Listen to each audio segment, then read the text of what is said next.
Corona महामारी की second wave के फलस्वरूप जो स्थिति, मेरी आवाज आ रही सर आपको? आ रही है। हाँ, तो इस बैठक का मुख्य उद्देश्य झारखंड राज्य में कोरोना महामारी की दूसरी लहर के फलस्वरूप जो परिस्थितियां उत्पन्न हुई उसको राज्य सरकार ने कैसे निपटा, उस पर कैसे काबू पाया, आने वाले दिनों में क्या रणनीति रहेगी और लॉकडाउन के संबंध में कैसे आने वाले दिनों में हमको अपनी नीति को अपनाना है, इन मुद्दों पर आज की बैठक मुख्य रूप से केंद्रित रहेगी। मैं पुनः आप सबका इस बैठक में स्वागत करता हूं। अब मैं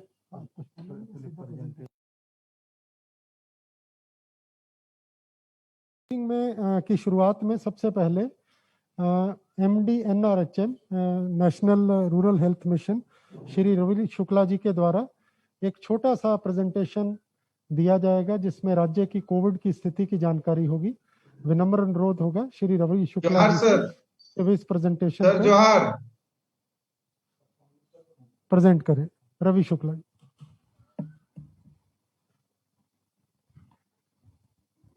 धन्यवाद सर। इस प्रस्तुतिकरण के माध्यम से झारखंड राज्य में कोविड-19 की वर्तमान स्थिति तथा जो कार्य योजना बना करके अब तक कार्रवाई की गई है उसके संबंध में स्थिति स्पष्ट करने का प्रयास किया जा रहा है। Next slide please. ये पहले स्लाइड के माध्यम से बताया जा रहा है कि किस प्रकार से झारखंड राज्य में कोविड-19 के दूसरे लहर के प्रारंभिक चरण में 29 मार्च से लेकर के 11 अप्रैल के 2 हफ्ते के अंतराल में कुल 2,93,099 टेस्ट हुए थे और अभी जो विगत 2 हफ्तों का अगर डेटा लिया जाए तो 10 मई से लेकर के 22 मई के मध्य कुल 7,35,241 जांच किए गए हैं। और इस स्लाइड से ये दिखाया जा रहा है कि कैसे कॉन्स्टेंटली हम लोगों ने अपनी टेस्टिंग कैपेसिटी को स्केल अप किया है और 20,000 पर डे टेस्ट से बढ़ते हुए लगभग 50,000 पर डे टेस्ट तक अपनी क्षमता को हम लोग लेकर के गए हैं। Next please. पुनः दूसरे स्लाइड के माध्यम से ये दिखाया गया है कि किस प्रकार से राज्य में कोविड-19 के केसेस सामने आए हैं और पॉजिटिव केसेस की संख्या जहां पहले 29 मार्च से 11 अप्रैल के जो 2 सप्ताह का अंतराल था उसमें केवल 16,449 थे, वो बढ़ते हुए अपने पीक पर 84,596 तक और उसके बाद 9 मई के बाद से इसमें कुछ गिरावट देखी जा रही है और वर्तमान में जो विगत 2 हफ्ते हैं उसमें लगभग 42,729 कोविड-19 के मामले सामने आए हैं। Next please. इस स्लाइड के माध्यम से जो पॉजिटिविटी रेट है हमारे स्टेट की उसको दर्शाया गया है जो कि टोटल टेस्ट के अगेंस्ट कैलकुलेट किया जाता है और हम लोग देख सकते हैं कि 26 अप्रैल से 9 मई तक की जो अवधि थी उसमें लगातार हमारी पॉजिटिविटी रेट बढ़ रही थी और 5.6% से बढ़ते हुए ये 13.7% तक चली गई थी। लेकिन जो विगत के 2 सप्ताह है 10 मई से 22 मई तक अगर उसका डेटा लिया जाए तो उसमें हमारी जो पॉजिटिविटी रेट है वो 5.8% ही रही है जो कि एक संतोषजनक उपलब्धि है। Next please. हमारे लिए अभी भी चिंता का विषय हमारे राज्य में जो कोविड-19 से कुल मृत्यु और मृत्यु दर की स्थिति है वो है। जब कोविड-19 के प्रारंभिक चरण में हमारे यहाँ मृत्यु दर केवल 0.6% था जो कि कॉन्स्टेंटली बढ़ते हुए 2.2% तक पहुंचा और अभी हालांकि अगर हम देखें तो 26 अप्रैल से 9 मई के अंतराल में 1862 और उसके बाद से फिर 10 मई से 22 मई के अंतराल में मात्र 948 कोविड-19 से मृत्यु के मामले आए हैं। लेकिन जो फैटेलिटी रेट है हमारी वो कांस्टेंट है अभी भी 2.2% पे, जो कि ये बताती है कि हमारे यहाँ जिस अनुपात में पॉजिटिव केसेस के संख्या में कमी आई है उस अनुपात में हमारे यहाँ कोविड-19 से मृत्यु की संख्या में कमी नहीं आई है। लेकिन जो ट्रेंड है उससे ये स्पष्ट होता है कि आने वाले 2 हफ्तों में ये स्थिति भी स्टेबलाइज हो जाएगी। Next please. इसी प्रकार से किस प्रकार से ऑक्सीजन सपोर्टेड बेड की संख्या को कॉन्स्टेंटली इंक्रीज किया गया है। हम लोग देख सकते हैं कि 1 अप्रैल को हमारे यहाँ ऑक्सीजन सपोर्टेड बेड की संख्या केवल 2,442 थी जो बढ़ के 23 मई की तिथि में 13,339 तक पहुंची है और कॉन्स्टेंटली लगातार इसकी संख्या में वृद्धि हुई है जो कि स्पष्ट इस प्रेजेंटेशन के माध्यम से हो रहा है। नेक्स्ट। इसी प्रकार से टीकाकरण के मामले में हम देख सकते हैं कि हमारे राज्य में अब तक कुल जो प्रथम डोज है वो 32,10,946 और कुल द्वितीय डोज 6,80,903 और हेल्थ केयर वर्कर और फ्रंट लाइन वर्कर के फर्स्ट और सेकंड डोज में हमारा परफॉर्मेंस रिलेटिवली बेटर है। हेल्थ केयर वर्कर में हम लोग फर्स्ट डोज में पूरे कंट्री में प्रथम स्थान पर है। 45 प्लस आयु वर्ग की ग्रुप में हमें थोड़ा और बेहतर प्रदर्शन करने की आवश्यकता है और 45 प्लस के आयु वर्ग में प्रथम डोज लेने वालों की संख्या लगभग 23,40,000 और द्वितीय डोज लेने वालों की संख्या लगभग 3,50,000 रही है। राज्य में हाल ही में 18 से 44 आयु वर्ग के हमारे योग्य लाभुकों के लिए निःशुल्क टीकाकरण प्रारंभ किया गया है। इसमें कुल लक्ष्य लगभग 1.5 करोड़ के अगेंस्ट अब तक 3,70,955 लोगों को टीका लगाया जा चुका है और इसमें निरंतर एक अच्छी गति से प्रगति हो रही है। Next please. ये कुछ जो प्रयास किए गए हैं जिनके माध्यम से ये उपलब्धियां हासिल हो पाई हैं, उनमें सबसे प्रमुख रहा स्वास्थ्य सुरक्षा सप्ताह के संबंध में निर्णय, जिसके माध्यम से व्यापक प्रतिबंध लगाए गए और इसका विस्तार दिनांक 27 मई तक किया गया है। वाहनों के आवागमन के लिए भी वर्तमान में ई पास की व्यवस्था की गई है। सभी प्रकार के स्कूल, कॉलेज और भीड़ भाड़ वाले कार्यक्रमों में लोगों के इकट्ठा होने पर प्रतिबंध लगाया गया है और साथ ही साथ कोविड अप्रोप्रिएट बिहेवियर का अनुपालन कराया जा रहा है। प्रवासी मजदूरों के रैपिड एंटीजन टेस्ट किट द्वारा जांच और आइसोलेशन सेंटर में उनके रहने की व्यवस्था की जा रही है और इस क्रम में सामाजिक सुरक्षा से संबंधित उपाय भी किए जा रहे हैं, जिसमें सभी विभागों का समुचित सहयोग प्राप्त हो रहा है। Next please. कोविड-19 जांच की दिशा में जो प्रगति हुई उसमें जो वर्तमान में हमारे 8 सरकारी आरटीपीसीआर लैब, 250 ट्रूनेट मशीन और आईसीएमआर के दिशा निर्देश के आलोक में रैपिड एंटीजन टेस्ट, इन तीनों को कंबाइन करके लगभग 50,000 के आसपास कोविड-19 जांच किया जा रहा है। इसके साथ साथ राज्य के 2 मेडिकल कॉलेजों रिम्स और फूलो जहानो मेडिकल कॉलेज दुमका में कोबास 6800 मशीन की अधिस्थापना की कार्रवाई की जा रही है और ये आशा है कि जून के पहले सप्ताह तक वहां कोबास मशीन से जांच प्रारंभ हो जाएगा। इसी प्रकार से सुदूरवर्ती क्षेत्रों में मोबाइल आरटीपीसीआर लैब से जांच हेतु कार्रवाई प्रक्रियाधीन है और ये आशा है कि आने वाले 1 हफ्ते के अंदर हमारे कुछ जिलों में मोबाइल आरटीपीसीआर लैब से भी जांच की कार्रवाई प्रारंभ हो जाएगी। राज्य के द्वारा 7 नए आरटीपीसीआर लैब की स्थापना का निर्णय लिया जा चुका है और इसके संबंध में भी अग्रेतर कार्रवाई की जा रही है। Next please. केसेस के बढ़ने के साथ साथ उपचार सुविधाओं का भी विस्तार किया गया है और जैसा कि हमने पहले स्लाइड में भी देखा कि ऑक्सीजन सपोर्टेड बेड की संख्या और आईसीयू बेड की संख्या किस प्रकार से बढ़ाई गई है, जिससे कई मामलों में हम लोग समावेशी तथा समेकित चिकित्सा सुविधा उपलब्ध कराने में सफल रहे हैं। सभी मेडिकल कॉलेज और सदर अस्पताल में एक नोडल पदाधिकारी के रूप में प्रशासनिक सेवा के वरिष्ठ पदाधिकारियों को नामित किया गया है और उनसे दैनिक प्रतिवेदन प्राप्त किया जाता है। सभी प्रकार की आवश्यक दवाएं यथा remdesivir, tocilizumab, favipiravir, liposomal amphotericin B और विराफिन इत्यादि की भी पर्याप्त संख्या में उपलब्धता राज्य में सुनिश्चित की जा रही है। और विगत 1.5 माह के अंदर राज्य में कुल लगभग 250 से अधिक HFNC, 200 से अधिक बाईपैप मशीन तथा 750 से अधिक ऑक्सीजन कंसंट्रेटर और 5000 से अधिक ऑक्सीजन फ्लो मीटर की उपलब्धता भी सुनिश्चित की गई है। Next please. इसी प्रकार से जहां मेडिकल ऑक्सीजन की उपलब्धता इस पूरे उपचार व्यवस्था में सबसे ज्यादा महत्वपूर्ण थी, उसके लिए एक नीतिगत निर्णय के माध्यम से औद्योगिक सिलेंडरों को मेडिकल ऑक्सीजन सिलेंडर के रूप में परिवर्तित कर उनका उपयोग किया गया है। खूंटी, साहिबगंज और गढ़वा आदि जिलों में पीएसए प्लांट कार्यरत है और शेष जिलों में भी पीएसए प्लांट के अधिष्ठापन की कार्रवाई प्रक्रियाधीन है। प्रत्येक जिले में ऑक्सीजन बैंक की स्थापना की जा रही है। संजीवनी कार्यक्रम के माध्यम से ऑक्सीजन ऑन व्हील्स कार्यक्रम प्रारंभ किया गया है, जिसके अंतर्गत आवश्यकता अनुसार ऑक्सीजन सिलेंडर की व्यवस्था अस्पतालों के लिए की जा रही है और नए ऑक्सीजन रिफिलिंग यूनिट को लाइसेंस भी इस क्रम में उपलब्ध कराए गए हैं। Next please. Toll free number 104 के माध्यम से कुल 1,65,606 टेलीकॉल और 6,193 वीडियो कॉल द्वारा चिकित्सकीय सलाह उपलब्ध कराए गए हैं। पूरे राज्य में 80,000 से अधिक होम आइसोलेशन किट का वितरण किया गया है। सभी सामुदायिक प्राथमिक स्वास्थ्य केंद्र तथा स्वास्थ्य उपकेंद्रों पे पल्स ऑक्सीमीटर उपलब्ध कराया जा चुका है। सभी आंगनवाड़ी केंद्रों में भी पल्स ऑक्सीमीटर उपलब्ध कराया जा रहा है। होम आइसोलेशन किट को आंगनवाड़ी केंद्र के स्तर पर उपलब्ध कराने की भी कार्रवाई की जा रही है। Next please. कोविड सर्किट के माध्यम से कुल 755 कोविड-19 संक्रमित मरीज को उपचार हेतु अन्य जिलों में बेड उपलब्ध कराने का कार्य किया गया है। इसी प्रकार से अमृत वाहिनी ऐप के माध्यम से बेड की उपलब्धता और कोविड-19 से संबंधित अन्य जानकारियों को एक ही प्लेटफॉर्म पर समेकित रूप से उपलब्ध कराया जा रहा है। चिकित्सा के क्षेत्र में अतिरिक्त मानव संसाधन की भी व्यवस्था की जा रही है।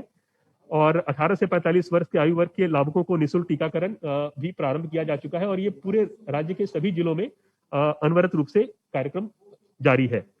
ग्रामीण क्षेत्रों में कोविड-19 संक्रमण पर नियंत्रण हेतु ग्रामीण कोविड टास्क फोर्स का गठन किया गया है और नेक्स्ट प्लीज।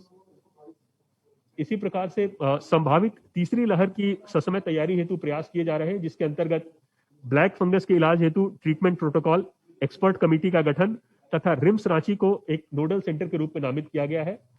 पोस्ट कोविड इलाज हेतु प्रोटोकॉल और चिकित्सा संस्थान भी नामित किए गए हैं। सभी जिलों के शहरी क्षेत्रों में रैपिड एंटीजन टेस्ट बूथ की स्थापना की जा रही है ताकि मांग आधारित डिमांड बेस्ड टेस्टिंग की फैसिलिटी हम लोग अवेलेबल करा सके। चाइल्ड फ्रेंडली वार्ड और paediatric intensive care unit Piku की स्थापना की भी कार्रवाई की जा रही है। संभावित तीसरे लहर के संबंध में पूरे राष्ट्र का पहला नेशनल वेबिनार कल राज्य के द्वारा आयोजित किया गया था। तो इस प्रकार से ये सारी कार्रवाइयां की जा रही हैं और ये आशा है कि आने वाले समय में ये समेकित प्रयास जारी रहेंगे, जिससे कि कोविड-19 पर निर्णायक विजय प्राप्त किया जा सकेगा। धन्यवाद सर।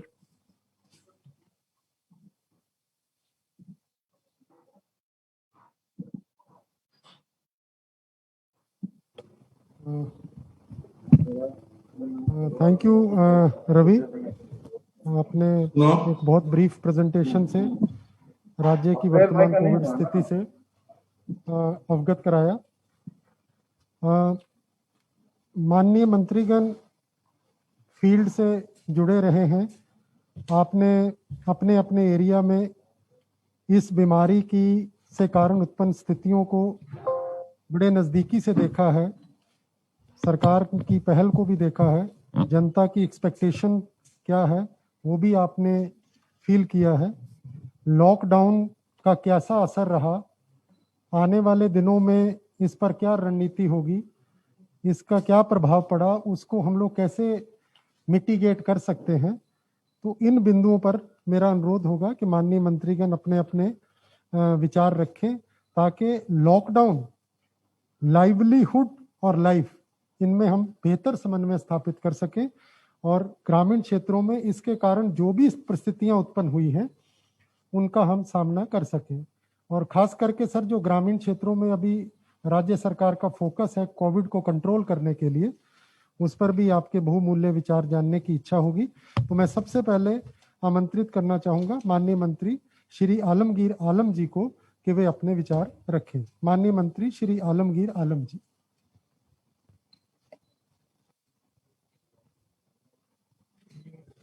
सर आपका कंप्यूटर म्यूट है, उसको जरा अनम्यूट कर लीजिए, हमको आपकी आवाज नहीं आ रही है।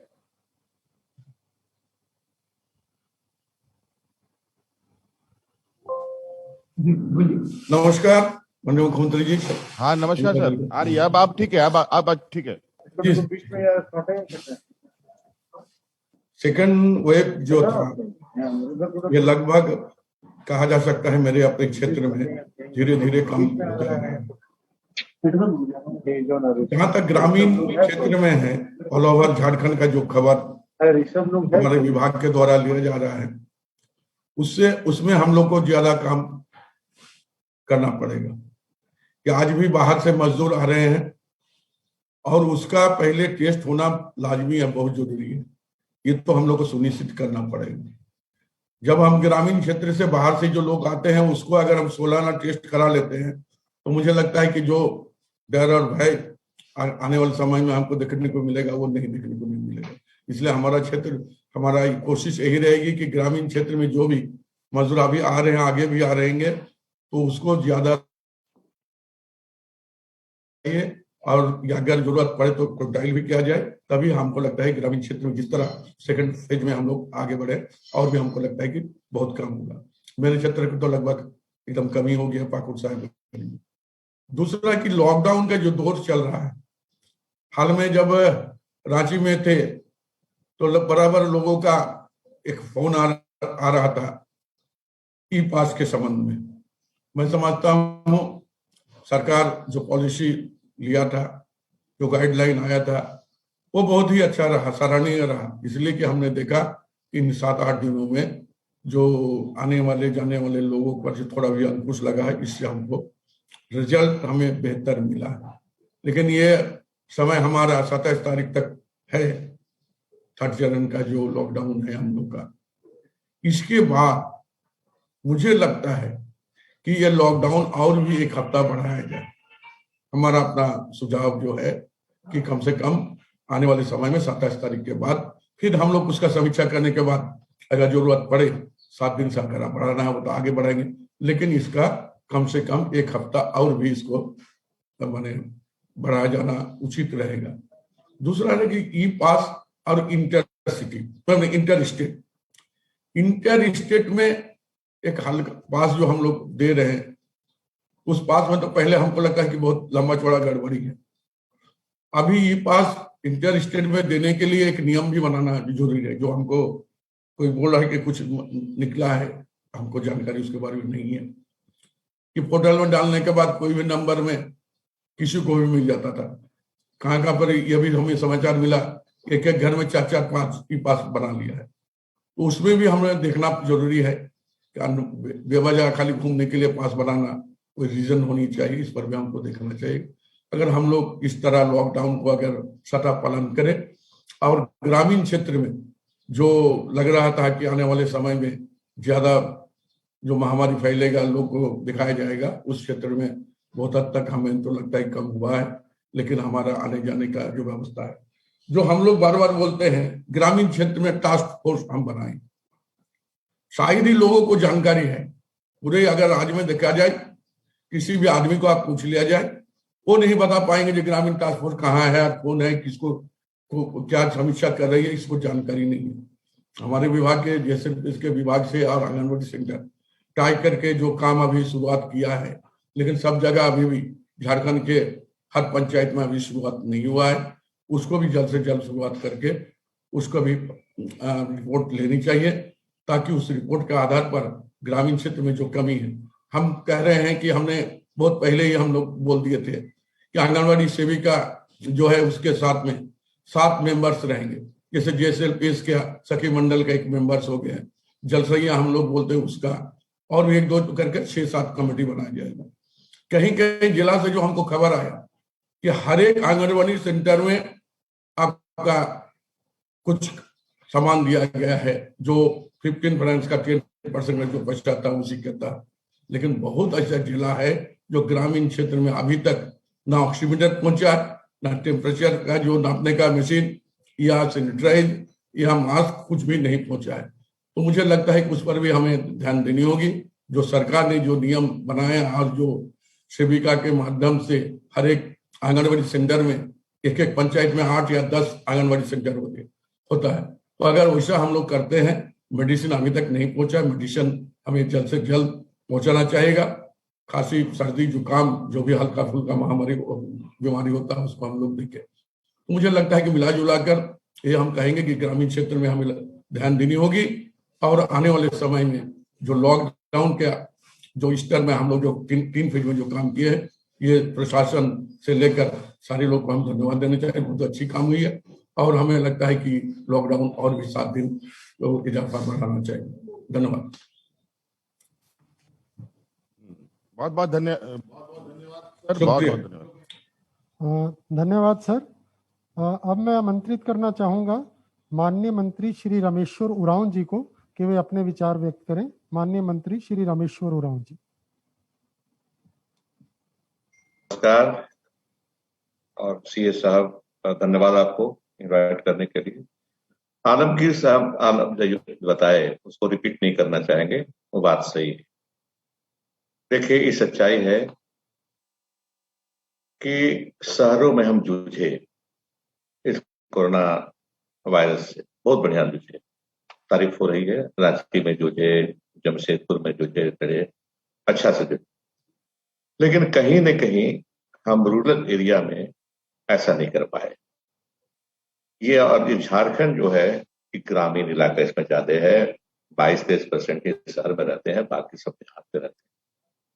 अब नाम ले लोहरदगा, गुगला, सिमडेगा, तो यहाँ के लोगों से बात करते हैं, खुद ही बात करते हैं, कहते हैं कि देखिए, एक चीज समझिए कि सरकार को समझना होगा कि पिछली सरकार में प्रायोरिटी शहरों को दी जाती थी, हर चीज शहर में होता था।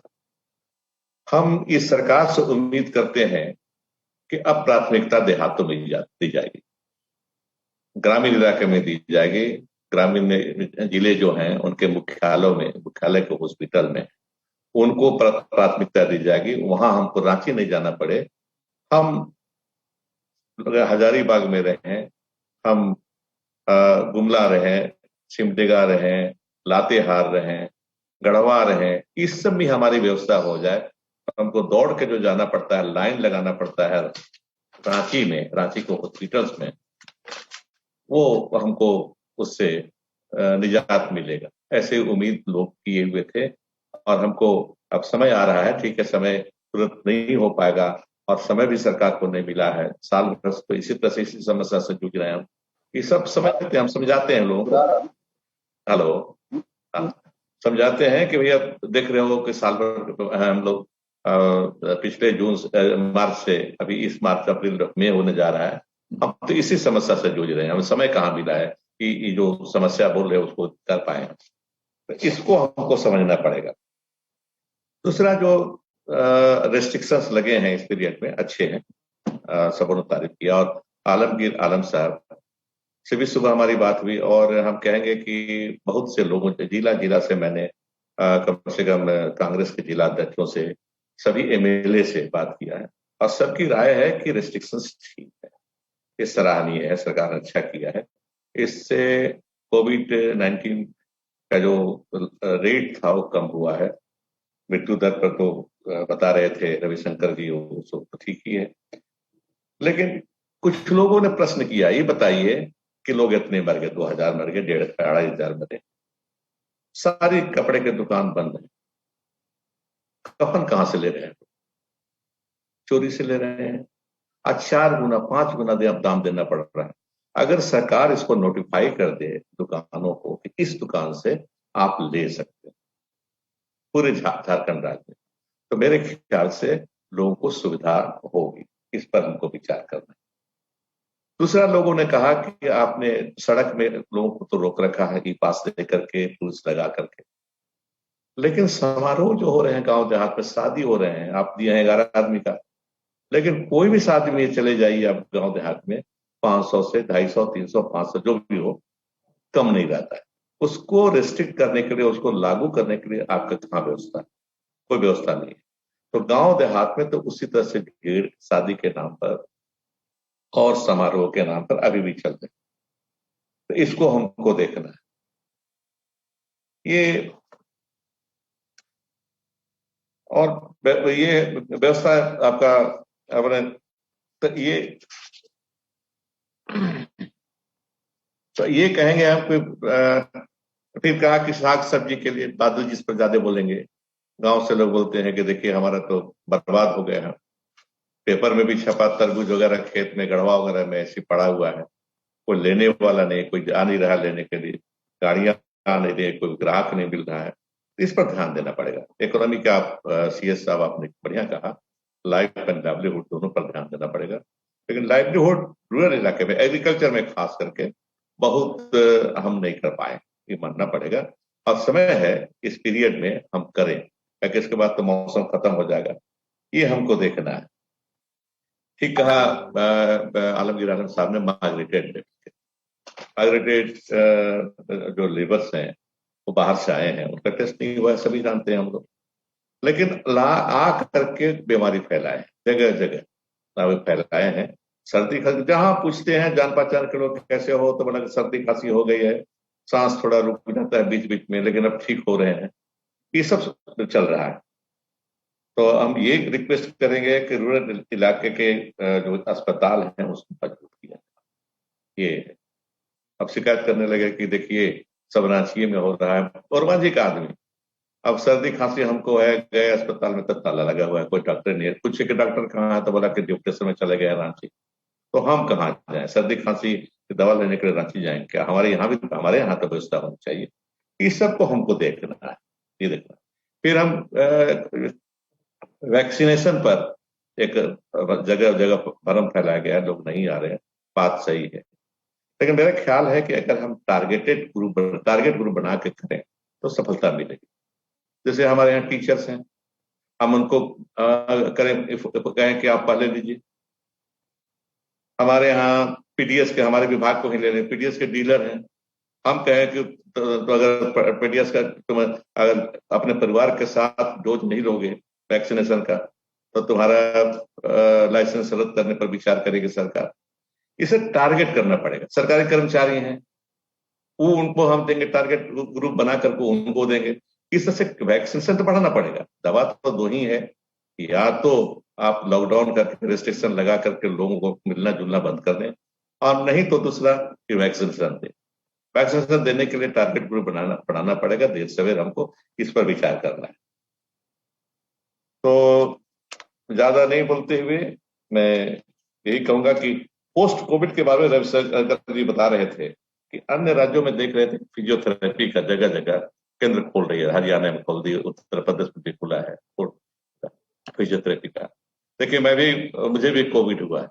मैं खुद महसूस करता हूँ कि शुरू में मैं उठा तो 10 दिन तक कमजोर रहा, लेकिन बाकी ठीक हो गया। लेकिन अभी 15-20 दिन से फिर कमजोर हो गया। डॉक्टरों से दिखाया तो बोला कि पोस्ट कोविड ही काम कर। डेट से शुरू हुआ है, आया है, दुर्बलता आ जाती है इसमें, और इसका एक ही उपाय है कि आप फिजियोथेरेपी कराएं। तो कराएं, शुरू कर दिया हूं फिजियोथेरेपी कराना। इस तरह से सरकारी व्यवस्था अगर हो जाए फिजियोथेरेपी का, और लोगों को जानकारी हो कि फलाना जगह के केंद्र हैं इसके, और जो कोविड जिसको हुआ है वहां जाकर के फिजियोथेरेपी कराएं और एक्सरसाइज उनको सिखाया जाएगा उनको, तो बेहतर होगा आगे आने वाले समय में। और तीसरी लहर के लिए हमको तैयार रहना पड़ेगा। तो ज्यादा नहीं बोलूंगा, इतना ही बोलकर अपनी बात को समाप्त करूंगा। आप अपने मुख्यमंत्री जी को बहुत बहुत धन्यवाद, बहुत अच्छा कर रहे हैं। राज्य का फिर से नाम हो रहा है पूरे देश में, अच्छा से संभाल रहे हैं। और सीएस साहब को भी, चीफ सेक्रेटरी साहब को भी धन्यवाद, बहुत बहुत धन्यवाद। धन्यवाद सर, आपने बहुमूल्य विचारों के लिए। अब मैं आमंत्रित करना चाहूंगा माननीय मंत्री श्री सत्यानंद भोक्ता जी को कि वे अपने विचार रखें। माननीय मंत्री श्री सत्यानंद भोक्ता जी।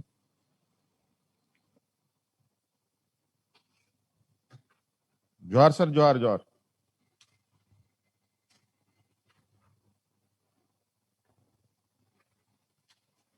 आपका म्यूट है लगता है, जरा सा देखिए, आपका वहां सिस्टम म्यूट है, आपका आवाज नहीं आ रहा है। आवाज आ रहा है सर? हाँ, आप ठीक है, आप ठीक है, आप ठीक है। अरे सर, सबसे पहले बहुत बहुत बधाई आपको सर, बहुत बढ़िया बेहतर काम हो रहा है कोरोना काल में, और आम पब्लिक में भी सब पर नाम हो रहा है कि बहुत बढ़िया अच्छे काम हमारे मुख्यमंत्री कर रहे हैं। और खासकर चतरा के ग्रामीण क्षेत्र में सर हम 10 दिन से घूम रहे हैं जागरूकता अभियान में। इसी साहब, एसपी साहब, सभी लोग, जिला प्रशासन, कोरोना से बचना है तो उसमें गांव में अधिक बुखार और सर्दी और खांसी है, उसमें जो दवाई चल रहा है सब ठीक भी हो रहा है, और जांच भी हो रहा है सबको। लगभग ऑक्सीमीटर से 50% ही लोग जांच हो गया है। और अभी कोविड का पेशेंट मात्र हमारे सदर में 6 गो है, वो भी ठीक है। और आज 23 पॉजिटिव केस आया है, मतलब वो भी सब ठीक है। और हम लोग पूरा प्रयास कर रहे हैं कि अब चतरा बेहतर हो। और जो 17 अप्रैल से 30 अप्रैल तक जो पीक पॉइंट था, पूरा अफरा तफरी मचा हुआ था, सब लोग घर से निकल नहीं रहा था, भाग भाग चल रहा था। तो अभी हम लोग चतरा मतलब बेहतर है। और जो लॉकडाउन अभी तो जो लगाया गया, इसके लिए आपको जितना बढ़ा दें कम होगा। हमको चाहते हैं कि और इसको बढ़ाया जाए, ताकि जो हल्का फुल्का जो भय है वो ठीक हो सके। और चतरा में हमारे यहाँ डॉक्टर सब बच्चा का डॉक्टर नहीं है, महिला चिकित्सक नहीं है, और जो बेहोशी करने वाला भी डॉक्टर नहीं है। सब तो अनुबंधे पर हो तो व्यवस्था के लिए भेजा जाए, क्योंकि दिक्कत है। और ऑक्सीजन प्लांट जो हर जिला में लगना है, तो लगने में विलम्ब है, तो संजीवनी गाड़ी को चतरा में भेज दिया जाए सर, तो हम लोग कंट्रोल करेंगे। और 46 बरस प्लस वाला जो टीकाकरण है, उसमें सब धीमी आ रही है कि गांव में बहुत बुखार लगता है, 1-2 आदमी को ऐसा केस हुआ कि टीका लिया और डेथ कर गया। सबको भय हो गया कि भाई मर गया, उसको लिया तो हम भी नहीं लेंगे। तो हम लोग इसमें जगा रहे हैं कि वैसा कोई बात नहीं है, सब लोग लीजिए। और 18 से 44 वाला सब अपना सेंटर पर जा जाकर ले रहा है। हम लोग खुद जा जाकर के सुबह से हम प्रचार कर रहे हैं, और हम लोग पूरा प्रयास करें जितना जल्दी टीकाकरण का काम पूरा हो। और एम्बुलेंस की भी सर आग्रह है कि 7-8 को हॉस्पिटल है पुराना ब्लॉक, एम्बुलेंस भी मिल जाता तो हम लोग के लिए राहत होता।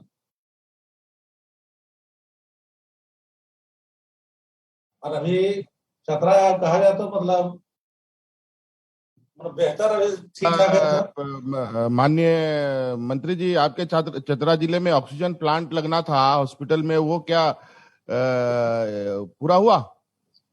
अभी शुरू नहीं हुआ है सर, कहाँ शुरू हुआ है? नहीं, एक ऑक्सीजन प्लांट लगना था वहां पर, जैसे शुरू- माननीय सांसद बता रहे थे। वो शायद ईद वगैरह था, इसके चलते वो आने वाले इस महीने शुरू होगा सर। अच्छा, ठीक।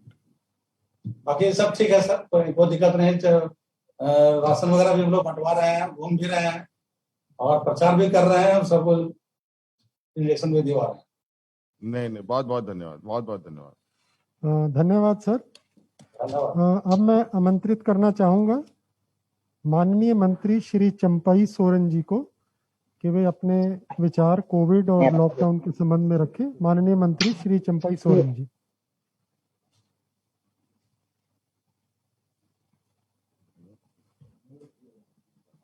जोहार, नमस्कार। आ रहा है आवाज? हाँ दादा जोहार, आ रहा हाँ, आवाज आ रहा हाँ। आ रहा।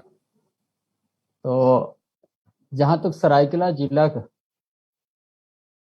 पूर्वी सिंहभूम जिला से भी बड़ा नजदीक है, जो शहरी क्षेत्र है, आदितपुर औद्योगिक क्षेत्र भी है, इधर जमशेदपुर है, एक ही बुझाता है, लेकिन नियंत्रण में है।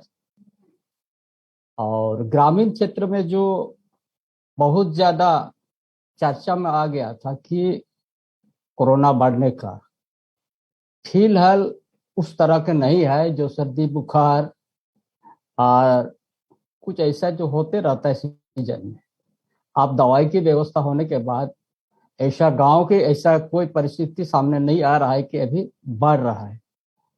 जिला के अंदर शहरी भी क्षेत्र भी है और ग्रामीण क्षेत्र भी बहुत ज्यादा है, लेकिन शहरी क्षेत्र औद्योगिक क्षेत्र भी उस तरह का बढ़ोतरी नहीं हो रहा है, कोरोना वो भी कम है। इसीलिए और ये जो लॉकडाउन है हम लोग जो किए हैं, ये सभी के ऊपर अच्छा प्रभाव है, अच्छा सराहना भी है, क्योंकि कुछ मजदूर को हम लोग जाने दे दिया है और मजदूर आराम से 40 या 50% काम कर रहा है रोटेशन के हिसाब से। भीड़ भी नहीं हो रहा है और कुछ मजदूर का अपना रोजगार भी मिलते जा रहा है। इसीलिए उतना बड़ा औद्योगिक क्षेत्र होने के बावजूद भी कोरोना प्रभाव नहीं हो रहा है। और अभी जरूरत है ग्रामीण क्षेत्र में, अभी जो संस्था की ओर से हम लोग प्रचार प्रसार कर रहे हैं, ये हर पंचायत में, ताकि ग्रामीण क्षेत्र में जनता का समझ में आए कि कोरोना क्या चीज है और कोरोना से बचने के लिए दवाई जरूरी है, वैक्सीन टीका भी जरूरी है। ये प्रचार करना बड़ा जरूरी है और साथ में मास्क भी कंपलसरी, ये थोड़ा ज्यादा प्रचार करने का जरूरत है। ऐसा में सरायकेला जिला नियंत्रण में है, इतना बड़ा औद्योगिक क्षेत्र होते भी काम भी चल रहा है, लेकिन नियंत्रण भी है। इसलिए हम समझते हैं कि आज का जो हम लोग स्वास्थ्य सुरक्षा सप्ताह लॉकडाउन के जो हम लोग किया है वो अच्छा है, और कुछ दिन हम लोग बढ़ा भी सकते हैं कि हम लोग देखेंगे तीसरी लहर जो आने का चर्चा है, उसका लिए भी व्यवस्था करना चाहिए। जो कल्याण विभाग के जो 16 हॉस्पिटल है, अब वो संचालन शुरू हो गया पूर्ण रूप से, बेड भी लगना शुरू हो गया। कहीं कहीं थोड़ा डॉक्टर का कमी है, मैन पावर का कमी है, बाकी सब जगह अच्छा चल रहा है। इसीलिए जिला प्रशासन से भी अच्छा प्रचार प्रसार हो रहा है, ताकि ग्रामीण क्षेत्रों को बहुत ज्यादा ध्यान दिया जा रहा है। हमें भी जिला का प्रशासन से या डीसी से बात करते रहते हैं कि ग्रामीण क्षेत्र में थोड़ा अंधविश्वास है, उस चीज को दूर करना है। गांव में प्रधान रहता है, प्रधान को समझा के या वहां का जनप्रतिनिधि के माध्यम से ये जो ये है वैक्सीन नहीं लेने का बात सामने आ रहा है, उसको अच्छा से समझा देने से ये ठीक हो जाएगा।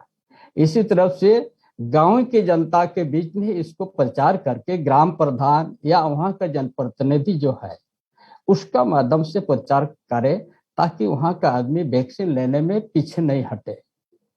इसी तरह से जिला के अंदर में अभी अच्छा है, और हम लोग का जो कार्यक्रम सरकार की ओर से दिया गया है वो सराहनीय कदम है।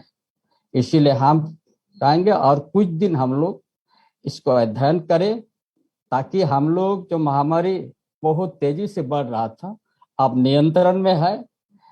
इसीलिए और कुछ दिन लॉकडाउन करके और ग्रामीण क्षेत्र शहरी क्षेत्र का वैक्सीन और टीका का थोड़ा ज्यादा हम लोग, ताकि आदमी ले और उसको समझे, तभी हम लोग नियंत्रण कर सकेंगे और कोरोना से हम लोग मुक्ति मिल पाएगा।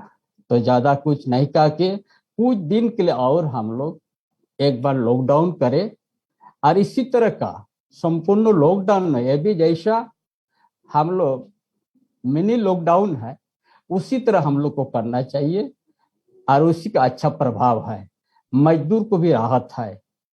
इन्हीं बातों के साथ हमारा विचार समाप्त करता हूँ। जोहार, नमस्कार। धन्यवाद दादा। अ, दादा एक चीज था, आपसे जानकारी हम चाह रहे थे। हम लोग हाँ। का मानकी मुंडा लोग और माझी परगनेत लोग एक्टिव है, थोड़ा सा वो लोग सक्रिय हुआ है कि नहीं? ना कुछ सक्रिय है, और वो लोग को समझाना पड़ रहा है। कुछ अपने तरफ से वो लोग प्रचार कर रहे हैं, लेना चाहिए वैक्सीन और टीका। ठीक है, ठीक है। हाँ, ठीक।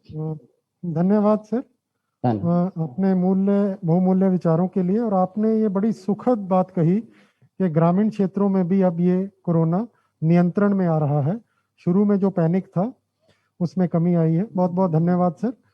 अब मैं आमंत्रित करना चाहूंगा माननीय मंत्री श्रीमती जोबा मांझी जी को कि वे अपने विचार रखें। माननीय मंत्री श्रीमती जोबा मांझी जी। जी जोहार। जोहार सर। हाँ जोहार जोहार गया। मैडम। हाँ जोहार बेटा। जोहार जी अभी हम लोग कुछ दिन पहले जो जिस तरह से हम लोग चर्चा कर रहे थे, अभी बहुत हद तक नियंत्रण में, बहुत ही नियंत्रण है। और इसके लिए हम लोग लगातार ये प्रयास जिला प्रशासन के साथ हो रही है। और हमने 16 तारीख को भी अनुमंडल स्तर में एक हम लोग बैठक रखे हैं, और बैठक में सभी मनकी और मुंडा को बुला करके इस विषय को जानकारी दिया गया कि हम लोग आज गांव तक, आप लोग मुख्य रूप से गांव में अपना भूमिका होती है, तो गांव के लोगों को ये समझाना होगा कि वैक्सीन लेना है।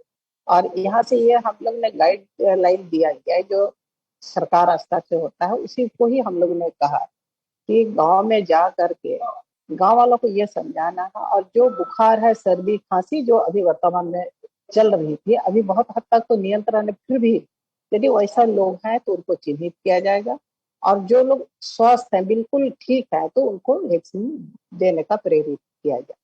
खाली इसमें हमारा एक थोड़ा सा ये लगता है, जो हमारे जो आंगनबाड़ी सेविका को हम लोग ने जांच के लिए वैक्सीन देने का जो कहा जा रहा है, इसका हमको नहीं ये लगता है, नहीं जचता है, क्योंकि सेविका इतना ट्रेन नहीं है।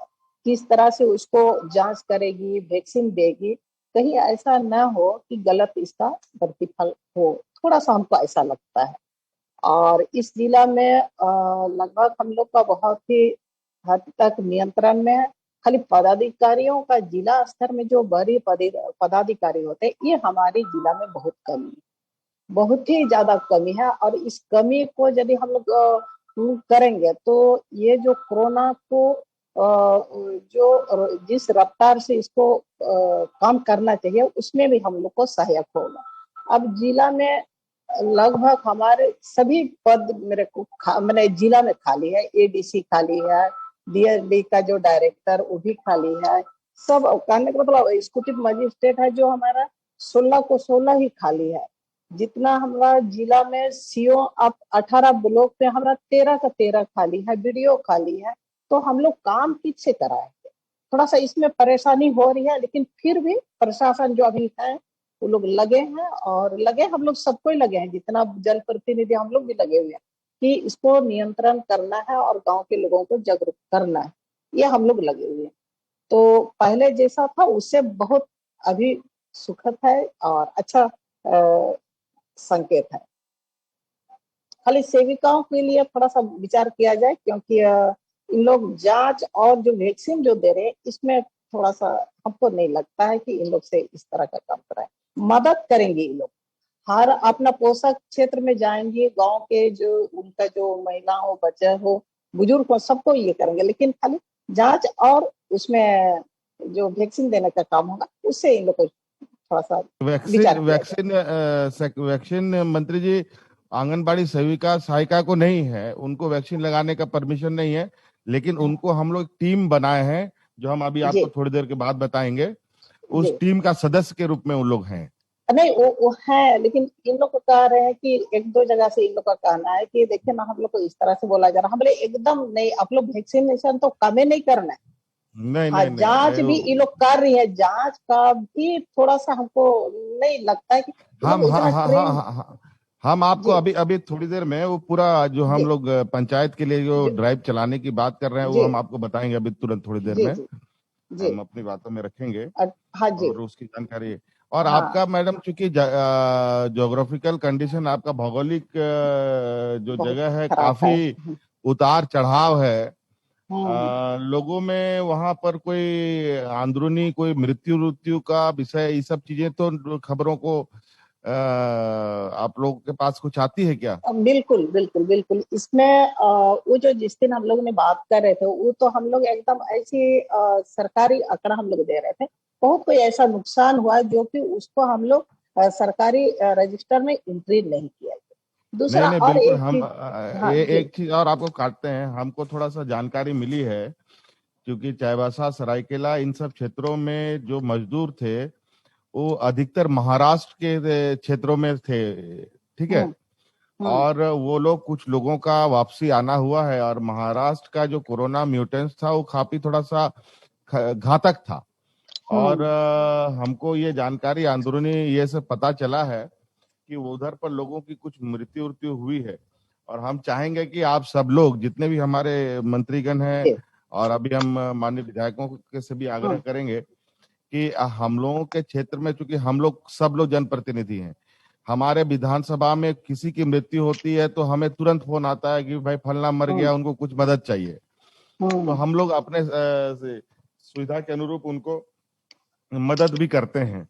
तो ऐसी जानकारी होती है, तो इसकी एक आप लोग भी अपना डाटा बैंक बनाइए और हमें उपलब्ध कराएं, ताकि हम, चूंकि हम लोग आज सभी आंकड़ों को एकत्रित करना चाहते हैं, वास्तविकता में राज्य में आज के हालात में लोग किस तरीके से हो रहे हैं, है ना?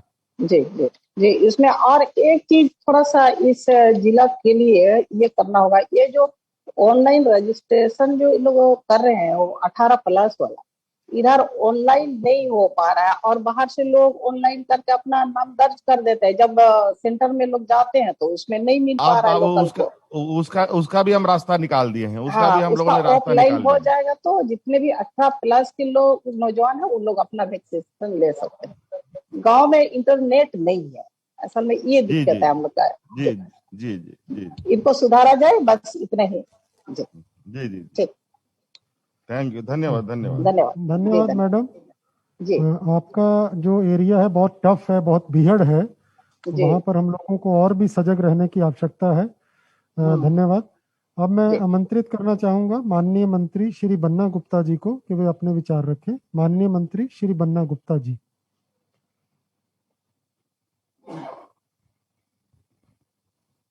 जोहार सर। जोहार जोहार जोहार जोहार सर, जहां तक हमारे जमशेदपुर का सवाल है सर, जमशेदपुर में लगातार हम लोग प्रयास कर रहे हैं, और जिला प्रशासन के माध्यम से भी अच्छा प्रयास हो रहा है, और आपके नेतृत्व में लगातार राज्य जो है इस कोरोना की इस विभीषिका से मुक्ति के लिए हम सारे लोग चरणबद्ध तरीके से काम कर रहे हैं। मैं स्वास्थ्य विभाग के सभी पदाधिकारियों को और जितने भी वरिष्ठ IAS को आपने लगाया है। मैं सभी के प्रति बहुत आभार व्यक्त भी करता हूं कि काफी सूझबूझ के साथ और काफी तत्परता और तन्मयता के साथ आपके नेतृत्व में सारे लोग मेहनत कर रहे हैं। और आज ये स्थितियां बहुत ही विकट स्थितियों से आपने इस राज्य को निकालने का पूरा जो प्रयास किया है, इसमें एक मील का पत्थर साबित हुआ है। जो आपके कुछ कड़े निर्णय हुए कि राज्य में साप्ताहिक सुरक्षा जो आपने लगाया, ये एक राज्य में टर्निंग पॉइंट साबित हुआ है इस कोरोना के विभीषिका के विरुद्ध में। पहला तो मैं ये निवेदन करूंगा कि इसको और बढ़ाने की आवश्यकता है। और दूसरा, इसमें थोड़ी सी कुछ जटिलता जो है ई पास को लेकर जो हो रही है, उसमें मेरा ये निवेदन होगा मुख्यमंत्री जी कि इसमें जैसे प्रेस के लोग हैं या जो कंपनी के लोग हैं या जो सरकारी पदाधिकारी हैं, सरकार के जो नुमाइंदे हैं, जिनके पास ऑलरेडी जो उनका पास बना हुआ है, उसी पास को भी ई पास के ही रूप में मान्यता दी जाए, ताकि कम से कम व्यवधान में हम ज्यादा से ज्यादा जो है इस काम को कर पाए।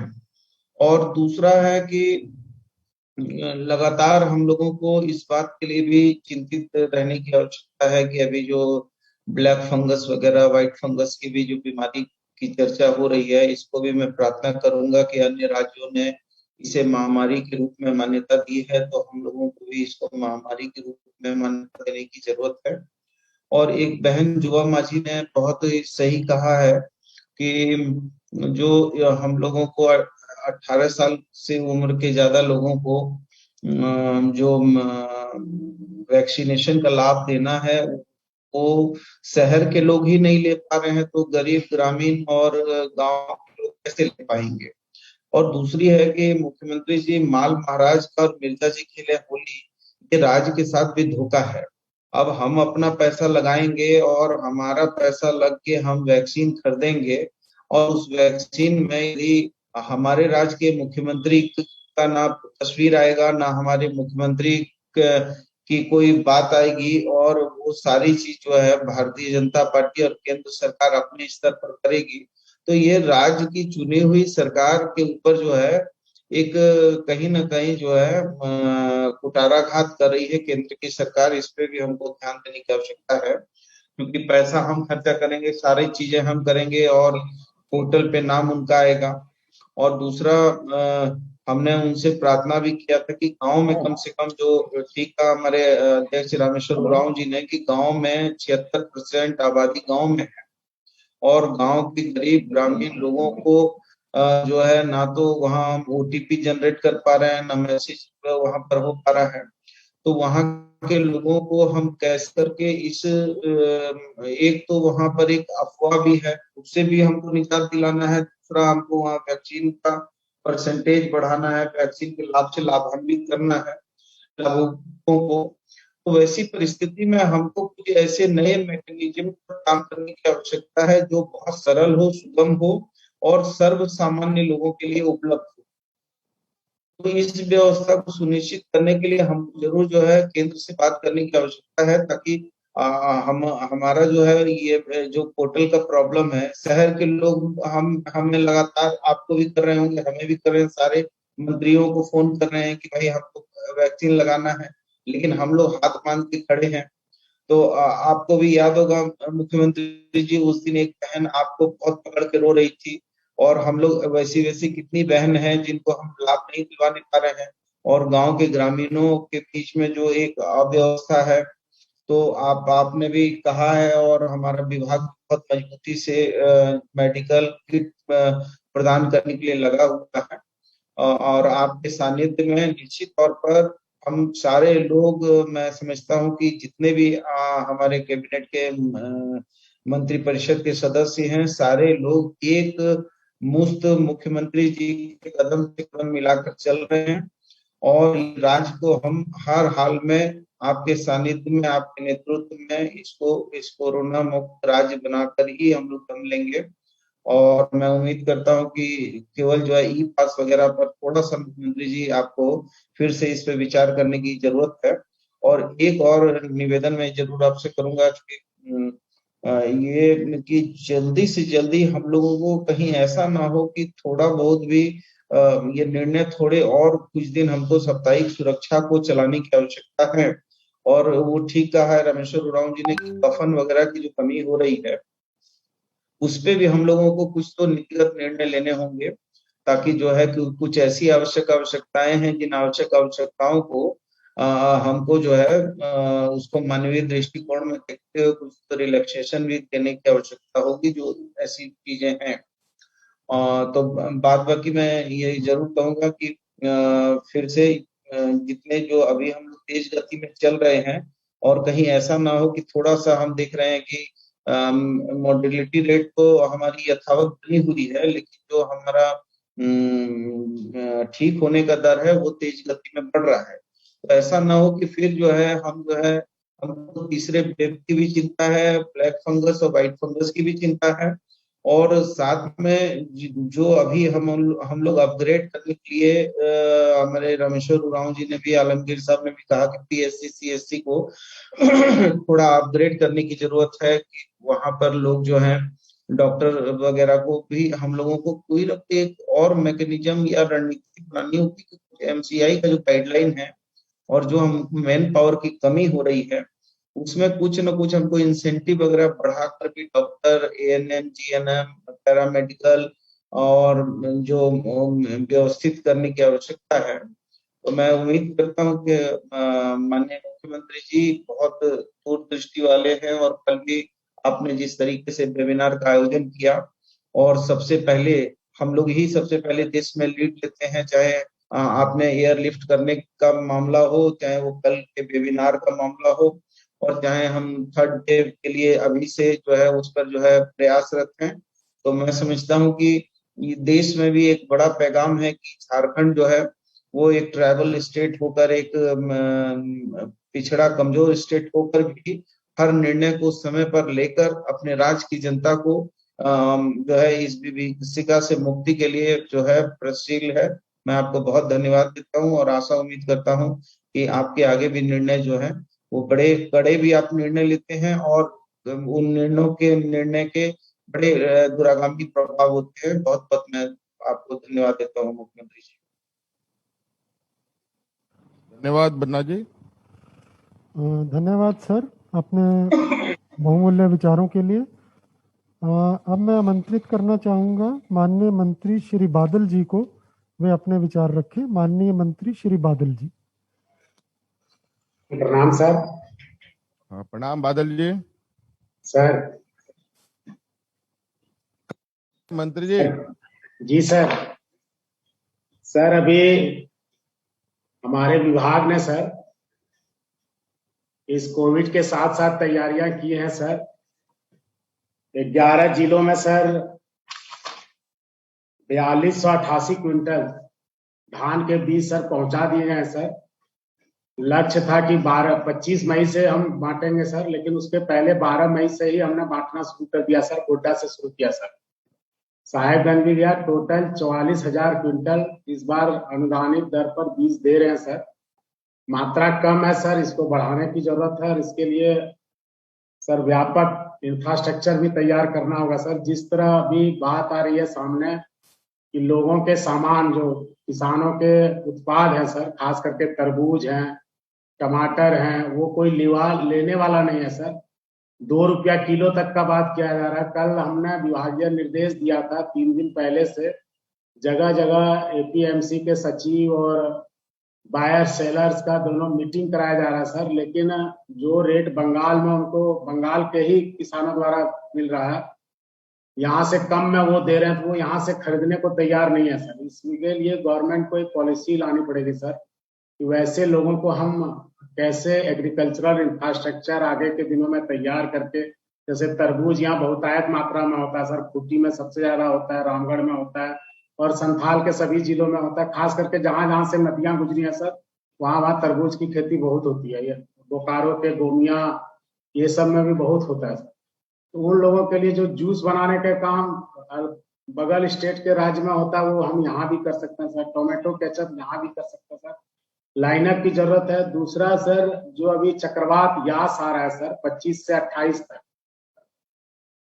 सर उसमें जाल माल की क्षति होगी सर, और जो हम खेती का एक्सपेक्टेड टाइम कर रहे थे सर, मूसलाधार बारिश होने के कारण और तापमान 10 से 12 डिग्री गिरने के कारण सर खेती बुरी तरह प्रभावित होगा सर। जनजीवन अस्त व्यस्त तो होगा ही सर, इस पर संज्ञान लेने की जरूरत है कि उस विविधता से हम किसानों को कैसे राहत दें।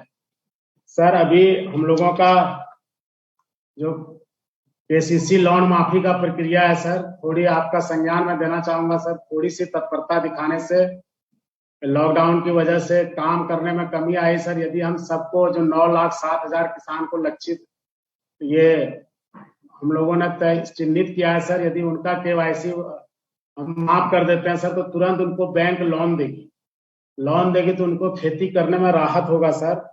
धान का बकाया राशि आदरणीय रामेश्वर राव सर के मंत्रालय द्वारा 158,51,44,442 रुपए सर सेकेंड किस्त दिया गया सर। फिर भी अभी बकाया रह गया सर, उसको किसान लोग मांगते हैं, प्राथमिकता देना है कि सर उस बकाया को पूरा कर दिया जाए। और एफसीआई द्वारा जो 3 जिला का धान सर लक्ष्य से 31% कम खरीदा गया है सर, चतरा, गढ़वा और पलामू का सर, उसके लिए 6 तारीख को खाद्य सुरक्षा विभाग, केंद्रीय खाद्य सुरक्षा विभाग को चिट्ठी लिखा है डेट बढ़ाने के लिए सर। अभी तक वहां से कोई जवाब नहीं आया सर, जिसके कारण एसएमएस पाकर किसानों का हजारों हजार क्विंटल धान वहां पैक्स के सेंटर पर पड़ा हुआ सर। 25 को मूसलाधार बारिश आने वाली है सर, उन किसानों के बारे में चिंता करना हमारा फर्ज बनता है सर। वैक्सीनेशन जो आप करा रहे हैं सर, वो सर उसमें एक चीज कहना चाहूंगा कि उसमें प्रायोरिटी दीजिए सर, कम्युनिटी लीडर को इंगेज कीजिए सर। तो बिना कम्युनिटी लीडर को इंगेज किए सर इसको प्रॉपर वे में नहीं किया जा सकता सर। हमें बताते हैं कि जीविका के बीच में आप जीवन चलाने की बात करते हैं।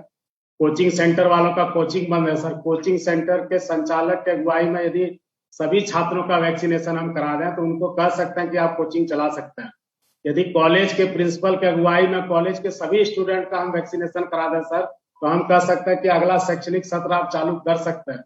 ये लंबा दौर है सर, इसके लिए प्लानिंग के तहत हमको चलना पड़ेगा सर। दूसरा, आपने सर नेपाल से जो मजदूरों को लाया सर बस भेज के, उसका बहुत पॉजिटिव इफेक्ट पड़ा है सर। लोगों में एक लगा है कि हम सरकार संवेदनशील है, हम कहीं भी खतरे में हो तो सरकार 24 घंटे के अंदर वहां बस भेजती है। साथ ही आपने जो चमोली में 16 लोग मरहूम हो गए थे सर, डेथ हो गए थे, हवाई जहाज से उनकी डेड बॉडी लाकर घर तक पहुंचाया सर।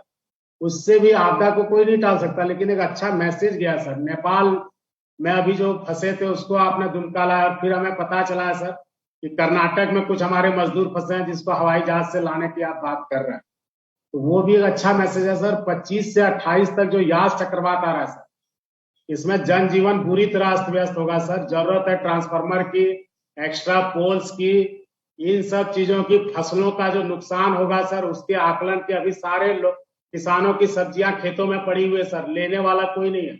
ई पास सिस्टम सर सब जो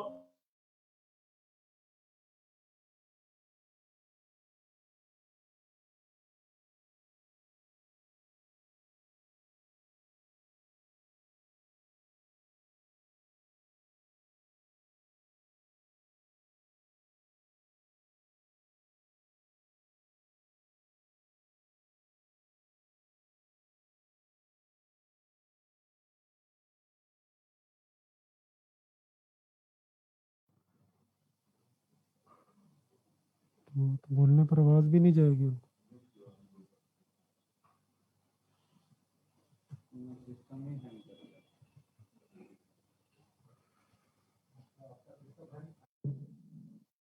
अच्छा, ठीक हैंग कर सर। आवाज जा रही है सर? आ गई सर 25 से 28 जो दिया है कि सर 50 से 60 किलोमीटर के रफ्तार से तेज हवाएं चल सकती है सर, उसमें हमारा ये कहना होगा सर, स्वास्थ्य सुरक्षा सप्ताह मनाए सर, लेकिन ये 3 दिन कंप्लीट लॉकडाउन कर दें सर। हम बहुत नुकसान से बचेंगे सर। लोगों का आवागमन नहीं होगा सर, घरों में रहेंगे, और ये सबसे बेहतर तरीका है सर आपदा के बीच आपदा से बचने के लिए। ये बहुत जरूरी है सर। 3 दिनों को एकदम कंप्लीट लॉकडाउन करा दीजिए पूरे झारखंड में। और नहीं तो फिर पता चलेगा सैकड़ों लोग मरहूम हो गए, या फिर किसी भी तरह की अप्रिय घटना हो सकती है सर। कहीं कहा जा रहा है कि वज्रपात की घटनाएं होंगी, बिजली के तार उखड़ जाएंगे, ये हो जाएंगे, कहीं भी कुछ हो सकता है कि नहीं भी हो सर। लेकिन एहतियातन ये 3 दिन संपूर्ण लॉकडाउन का मैं सिफारिश करता हूं सर। किसानों को इससे सबसे ज्यादा नुकसान होगा सर। 12 डिग्री तापमान गिरने के बाद जो बुआई का तापमान होता है सर, वो नहीं रह जाता। इसका मतलब है कि जो फसल उपजेगा सर, वो लो क्वालिटी का वो बीज से उत्पादन होगा उनका, गाछी का। तो सर इससे आने वाले दिनों में किसानों को बहुत नुकसान होने वाला है। फसल राहत योजना हम लाए हैं सर, उसमें 50 करोड़ की आपने व्यवस्था की है सर, वो कम है सर। आप जानते हैं सर, फसल बीमा, प्रधानमंत्री फसल बीमा योजना को हम बंद कर चुके हैं। बन्ना सर के एक चीज से हम सहमत थे सर, कि जो लोगों वो इस्तेमाल करते हैं सर, किसी लोगों ने वैक्सीनेशन का जो सर्टिफिकेट मिला उस पर आपत्ति जताई सर। छत्तीसगढ़ में वो फोटो को हटा दिया गया सर। आप भी, हम लोग यदि छत्तीसगढ़ कर सकता है तो हम भी कर सकते हैं सर। ऐसे ये समय सर प्रचार का नहीं है सर, ये समय काम करने का सर, सहयोग लेने का है सर, सहयोग देने का है।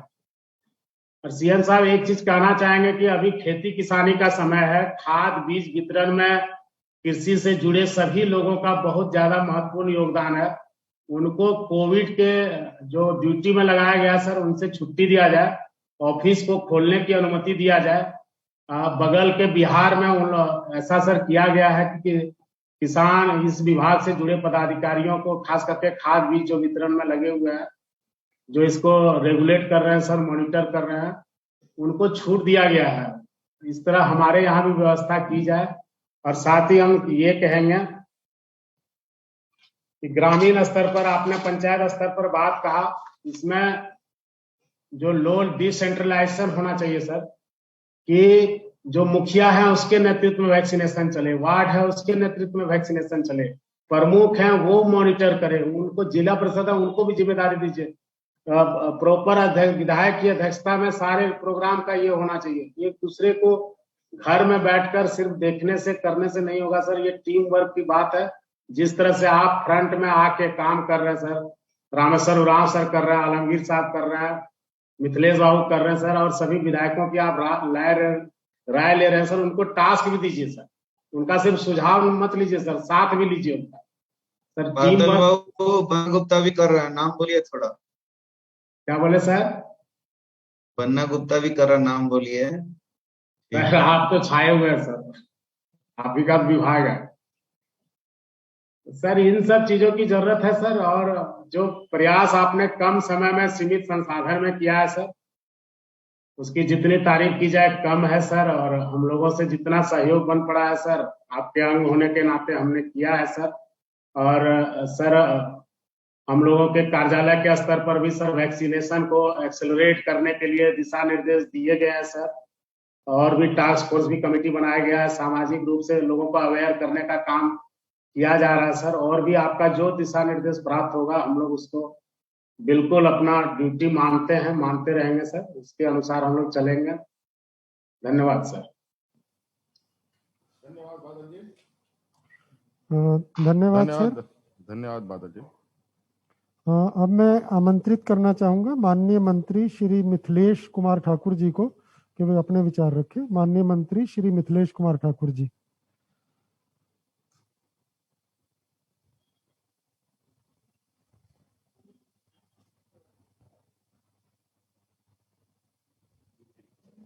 आप म्यूट हैं।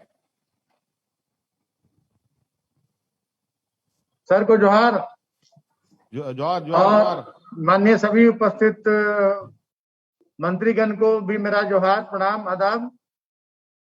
और सभी अधिकारीगण के सचिव, हमारे स्वास्थ्य सचिव, प्रधान सचिव, सभी को मेरा नमस्कार। ये निरंतर माननीय मुख्यमंत्री जी के पहल की एक कड़ी है कि आज हम सभी कैबिनेट के मंत्री एक छोटे कैबिनेट के रूप में कोविड के संक्रमण से मुक्ति के लिए आज हम लोग वर्चुअल माध्यम से जुड़े हैं। इसकी जितनी भी प्रशंसा की जाए माननीय मुख्यमंत्री के इस पहल की कम है। जैसा कि मैंने पहले भी कहा है कि माननीय मुख्यमंत्री जी, आपकी दूरदर्शिता, आपका कुशल प्रबंधन, आपकी राजनीतिक परिपक्वता का ही परिणाम है कि आज पूरे देश में इस कोरोना के संक्रमण से हम बहुत सीमित साधन संसाधनों के बावजूद आज इस दूसरी लहर से हम मुक्ति पाने में करीब उसके करीब पहुंच चुके हैं। हमारे ग्रामीण क्षेत्रों की स्थिति थोड़ी अच्छी नहीं है और उसके पीछे मुख्य कारण है कि जो हमारे प्रवासी मजदूर भाई आ रहे हैं दूसरे प्रदेशों से, विभिन्न रेलवे स्टेशनों पर उनका उचित जांच नहीं हो रहा है। इसका कड़ाई से अगर ये व्यवस्था कराई जाए कि उन्हें एक व्यक्ति भी जांच के बिना बाहर नहीं आए, तो मुझे लगता है कि इस पर बहुत हद तक काबू पाया जा सकता है। और ये बहुत बड़ा एक सेटअप की भी जरूरत नहीं है, थोड़ा समय लगेगा लोगों को निकलने में, लेकिन अगर जांच के बाद निकले और उनका रिकॉर्ड रहे तो हमें बहुत बड़ी सफलता मिल सकती है। जैसा कि पता चला है कि अभी लगभग 45 दिनों के अंदर हमारे गढ़वा, पलामू, गिरिडीह, कोडरमा, हजारीबाग, रामगढ़ के लगभग 150 मजदूर भाई मौत के गाल में समा गए हैं। अगर उनकी उचित जांच होती रेलवे स्टेशनों पर तो मुझे नहीं लगता है कि ये ऐसी घटना होती। तो एक जागरूकता अभियान चलाकर और गांव-गांव में भी आपके पहल पर जो शुरू किया गया, अभी 25 तारीख से जो शुरू हो रहा है, एक सप्ताह का 25 तारीख से 7 तारीख तक टेस्टिंग, ट्रैकिंग एंड ट्रीटमेंट की व्यवस्था, इससे हमें बहुत हद तक सफलता मिलेगी इस कोरोना के संक्रमण पर काबू पाने में। हम दूसरे लहर से तो मुक्त हो जाएंगे जैसा अभी ट्रेंड चल रहा है, लेकिन तीसरा लहर जो खास करके जो वैज्ञानिकों के द्वारा और हमारे वरिष्ठ डॉक्टरों के द्वारा कल भी आपने एक बहुत बड़ा संदेश दिया है पूरे राज्य में कि इस तीसरे लहर के आने से पहले ही जो लोग हमारे राज्य के जागरूक लोग हैं उन तक ये बात जरूर चली गई। आपके इस वेबिनार जो हुआ, राज्य के वरिष्ठ जो हमारे चिकित्सकगण हैं, चाइल्ड स्पेशलिस्ट हैं, देश के विभिन्न कोने के जो हम चाइल्ड स्पेशलिस्ट हैं, तो इन लोगों के माध्यम से जो वेबिनार हुआ और उन्होंने जो बातें बताई, उसका अनुपालन अगर राज्य की जनता करती है तो हम तीसरे लहर पर बहुत हद तक काबू पाने में सफल होंगे, ऐसी मेरी उम्मीद है। और अभी हमारी मैडम ने कहा था, जब हमारी मैडम ने कि आंगनबाड़ी सेविका सहायिकाओं के माध्यम से ये कराना मुझे भी नहीं लगता है उचित होगा। वो ये लोग सिर्फ चिन्हित करें कि कहाँ हमारे ग्रामीण लोग कहाँ बीमार हैं, सर्दी खांसी से ग्रस्त हैं, उनका इलाज नहीं हो रहा है, और बाकी उनके इलाज की व्यवस्था ANM, GNM और जो भी हमारी सहिया दीदियां हैं वो भी बहुत हद तक ट्रेंड रहती हैं, उनके माध्यम से उनका इलाज कराया जाए। और मेरा एक सुझाव होगा कि कोवास मशीन की व्यवस्था प्रत्येक प्रमंडल में अगर हो जाती तो जांच में बहुत सहूलियत होती। जैसे कि मुझे जानकारी है कि कोवास मशीन के माध्यम से बहुत जल्दी उसका रिजल्ट आता है और इलाज में सहूलियत होती है। और इस जो हमने कोविड सुरक्षा सप्ताह आपने बहुत ही एक तरीके से स्टेज बाय स्टेज आपने लगाया है, इसको अभी एक सप्ताह और बढ़ाने की जरूरत है। लेकिन साथ में मेरा ये सुझाव होगा कि जो भी हमारे कार्यालय हैं, जो निर्माण से संबंधित कार्यालय हैं, जैसे पथ निर्माण हो, भवन निर्माण हो, सिंचाई विभाग हो, और भी जो निर्माण के कार्यालय हैं, उनको एक निश्चित समयावधि के लिए खोलने पर विचार किया जाए ताकि जो हमारा विकास का काम है वो बाधित नहीं हो।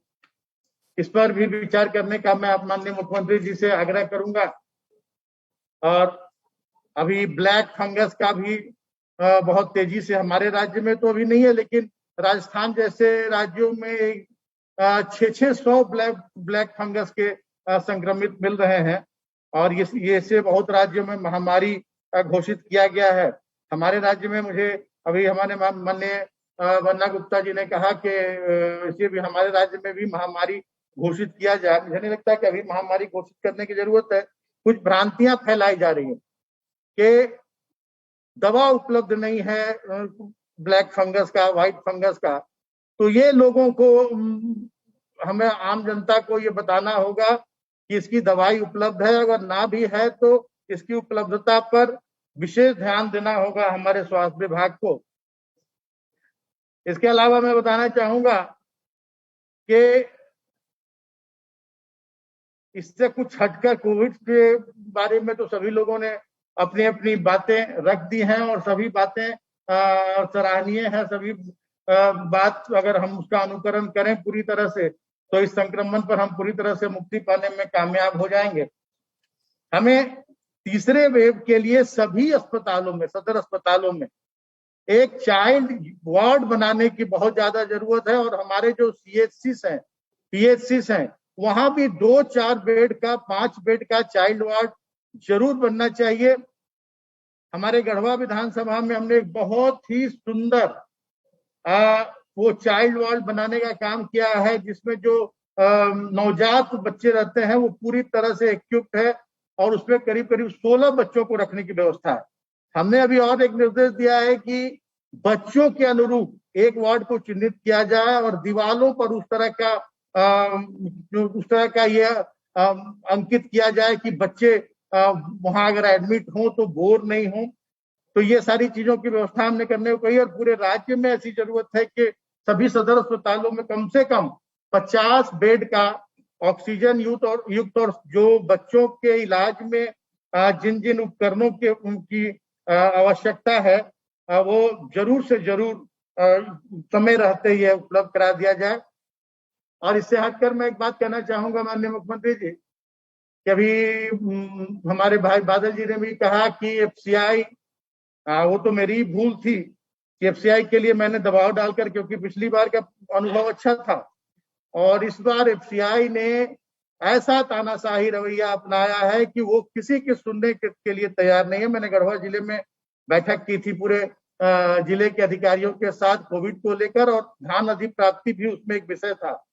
हमने GM से लेकर और सभी जो वहां उनके जिले के पदाधिकारी हैं सभी लोगों को निर्देशित करवाया था कि वो लोग बैठक में उपस्थित रहेंगे वर्चुअल माध्यम से, लेकिन कोई उपस्थित नहीं हुए। और वहां से लौटने के बाद मैंने काफी प्रयास किया यहाँ के GM से बात करने के लिए, उन्होंने फोन से बात तक करने की जरूरत नहीं समझी और आज किसानों का धान वहां सड़ रहा है, धान क्रय केंद्रों पर पड़ा हुआ है और कोई तरह की कार्रवाई नहीं हो रही है। जैसे कि मुझे जानकारी है कि आपके माध्यम से भी केंद्र को पत्र लिखा गया है लेकिन उसका कोई जवाब नहीं आया है। मैंने सचिव महोदया को भी मैंने अवगत कराया। सचिव महोदया ने भी कहा था कि 2-3 दिनों के अंदर इस पर हम कार्रवाई करेंगे, लेकिन आज तक किसान बेहाल हैं वहां और सरकार की छवि बहुत धूमिल हो रही है। इस पर विशेष रूप से ध्यान देकर और किसानों का धान अधिप्राप्ति करवा दिया जाए जितने जल्द से जल्द हो सके, क्योंकि बारिश का मौसम है, किसानों का धान यहाँ वहां पड़ा हुआ है। तीसरी एक बात और बताना चाहूंगा माननीय मुख्यमंत्री जी की, जो अभी जो SOR प्रकाशित हुए हैं राज्य के निर्माण कार्यों के लिए, उसमें अनेक विसंगतियां हैं और उससे हमारे राज्य की छवि बहुत ज्यादा खराब होगी। कोई भी अच्छे संवेदक आगे बढ़कर नहीं आएंगे और जो आएंगे वो काम की गुणवत्ता उसमें नहीं होगी, क्योंकि आज जो SOR आया है वो 2018 से भी सभी वस्तुओं में, सभी जो निर्माण सामग्रियां हैं उसमें 2018 से भी कम रेट दर्शाया गया है। 40% तक हमारे विभाग में 40% तक रेट कम हो गया है। ऐसे में राज्य सरकार की छवि बहुत खराब होगी। मेरा एक सुझाव होगा कि निर्देश दिया जाए कि इस SOR को फिर से पुनरीक्षित किया जाए, फिर से विचार करके अच्छे विशेषज्ञों के द्वारा जो मार्केट का रेट है उस रेट के अनुसार SOR फिर से प्रकाशित हो। और जब तक SOR प्रकाशित नहीं हो रहे हैं तब तक 2018 के रेट से ही, जैसे केंद्रीय एजेंसियों के द्वारा जैसे CPWD वगैरह हर एक साल 5% एनहांसमेंट के साथ SOR में का रेट बढ़ाकर और निर्माण कार्य करवाती है, मेरा आपसे एक सुझाव होगा, एक आग्रह होगा कि 2018 के जो हमारा एसओआर है, शेड्यूल ऑफ रेट है, उसमें 5% इन्हांसमेंट के साथ अभी योजनाओं में तेजी लाई जाए और जब नया एसओआर बनेगा तो फिर उसको लागू किया जाएगा। ये बहुत ज्वलन समस्या है माननीय मुख्यमंत्री महोदय राज्य के लिए। और मैं अपने विभाग की समीक्षा मैंने 2 दिन की थी और पूरे राज्यवासियों को ये निर्देश दिया है, पूरे राज्य के हमारे अभियंताओं को, अधिकारियों को मैंने ये निर्देश दिया है कि कहीं से भी पेयजल की किल्लत इस कोविड महामारी के में नहीं आनी चाहिए और जो भी योजनाएं हमारी धरातल पर है उसमें तेजी आए, क्योंकि पिछली सरकार द्वारा जो योजनाएं लागू की गई थी उसकी गति काफी धीमी थी। अब उन योजनाओं में तेजी आई है, नई योजनाओं का भी तेजी से क्रियान्वयन के लिए मैंने निर्देश दिया है। और कहीं भी अगर पेयजल की शिकायत आएगी किसी भी गांव प्रखंड के कोने से, तो ऐसे संबंधित अधिकारियों को मैंने दंडित करने का निर्देश दिया है।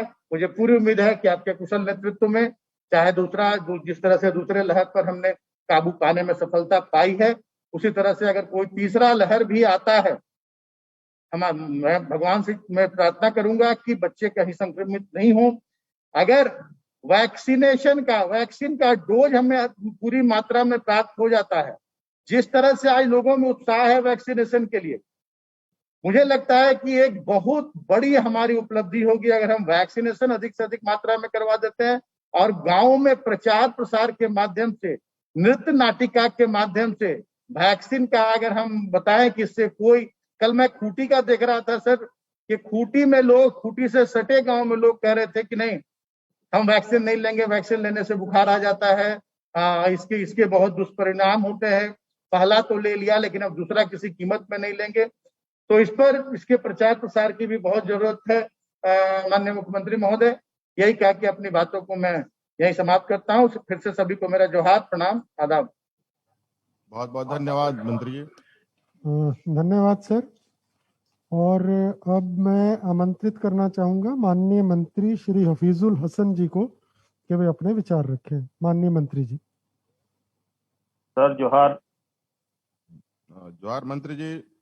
और सभी मंत्रीगण को भी जोहार, सलाम, आदाब। सभी मंत्रियों ने अपना अपना विचार दिए,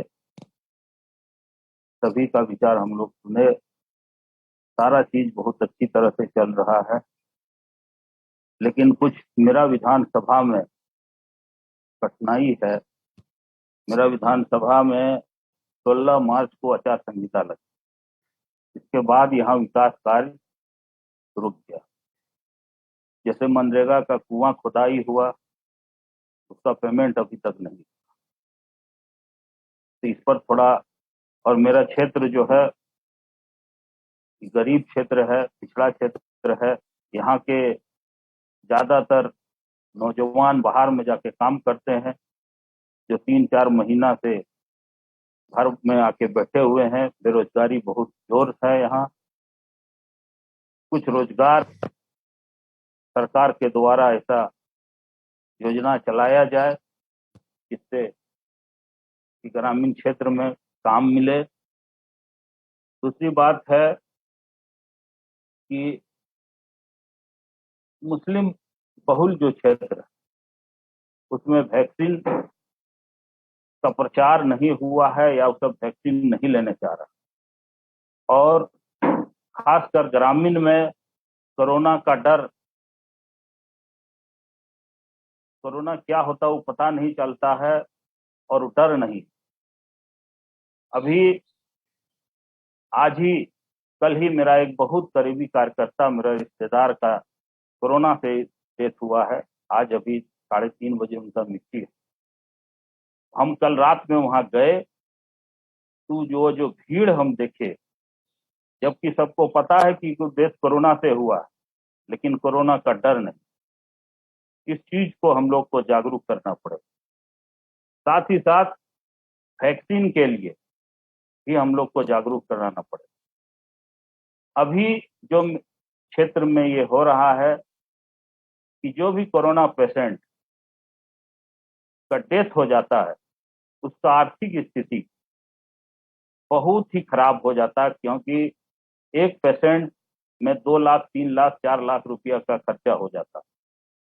मैं सरकार से और तमाम साथियों से, कैबिनेट के सभी साथियों से अनुरोध करता हूं कि जिस तरह पिछला बार विधायक फंड से हम लोग कुछ सहायता किए थे, कुछ ऐसी सहायता राशि जो कोविड से, कोरोना से जिनका डेथ हुआ है उसके परिवार को सहयोग के लिए हम लोग उसको देने का काम करें।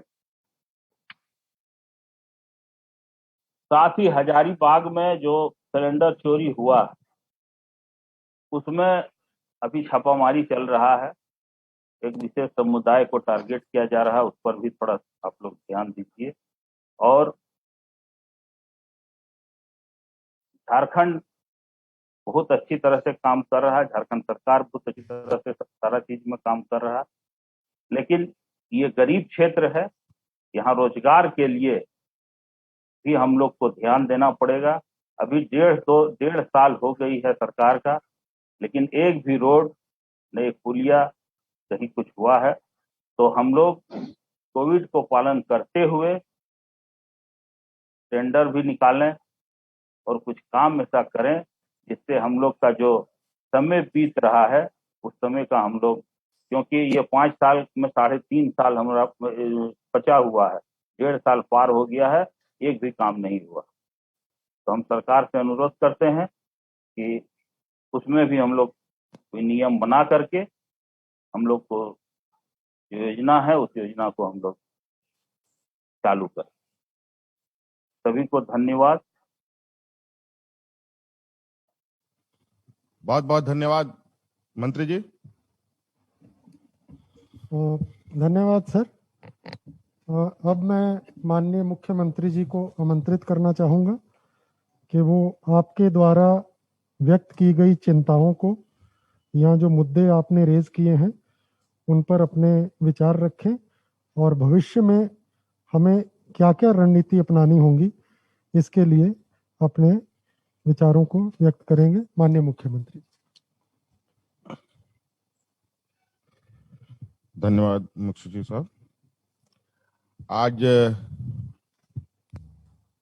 हमारे झारखंड प्रदेश के सभी माननीय मंत्रीगणों के साथ वर्तमान के कोरोना संक्रमण, वर्तमान के राज्य की परिस्थिति और इस संक्रमण में नए नए समस्याएं, नए नए समाधान, हमारे राज्यवासियों की चिंता को लेकर हम लोग आज विचार विमर्श पर बैठे हैं। आप सभी लोग, कई लोग अपने अपने क्षेत्रों में हैं, अपने अपने जिलों में हैं। आप सब लोग आज इस वेबिनार से जुड़े, आप सबका मैं हार्दिक अभिनंदन करते हुए अपने सभी पदाधिकारियों का स्वागत भी करता हूं, अभिनंदन भी करता हूं, अपनी ओर से जोहार करता हूं। जैसे कि आप सबको मालूम है, अभी हम कोरोना संक्रमण के दूसरी लहर से गुजर रहे हैं और ये दूसरा लहर काफी घातक साबित हुआ है, ये हम सबको मालूम है। हम सभी लोगों ने कई अपने चाहने वाले लोगों को, कई परिचितों को, कई रिश्तेदारों को, कई सगे संबंधियों को हम लोगों ने खोया है। और ये संक्रमण इतना घातक हुआ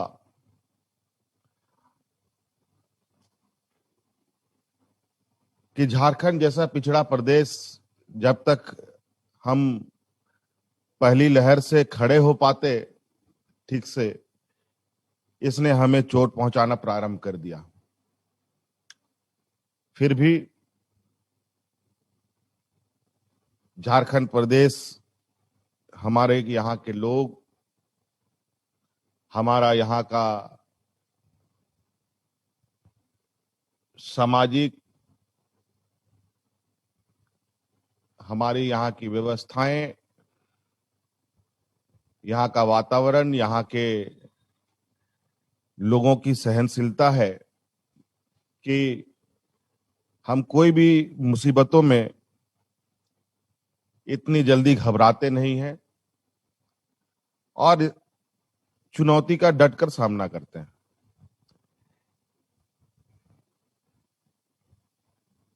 भारत सरकार को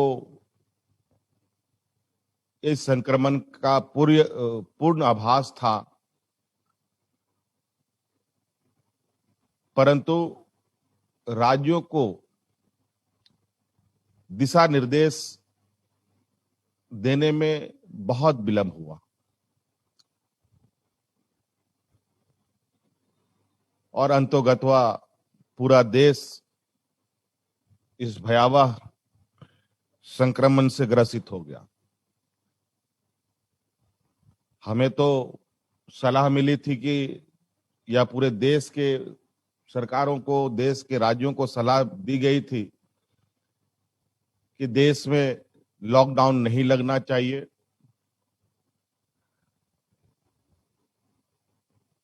लेकिन संक्रमण की बढ़ती हालात को देखकर राज्य सरकारों ने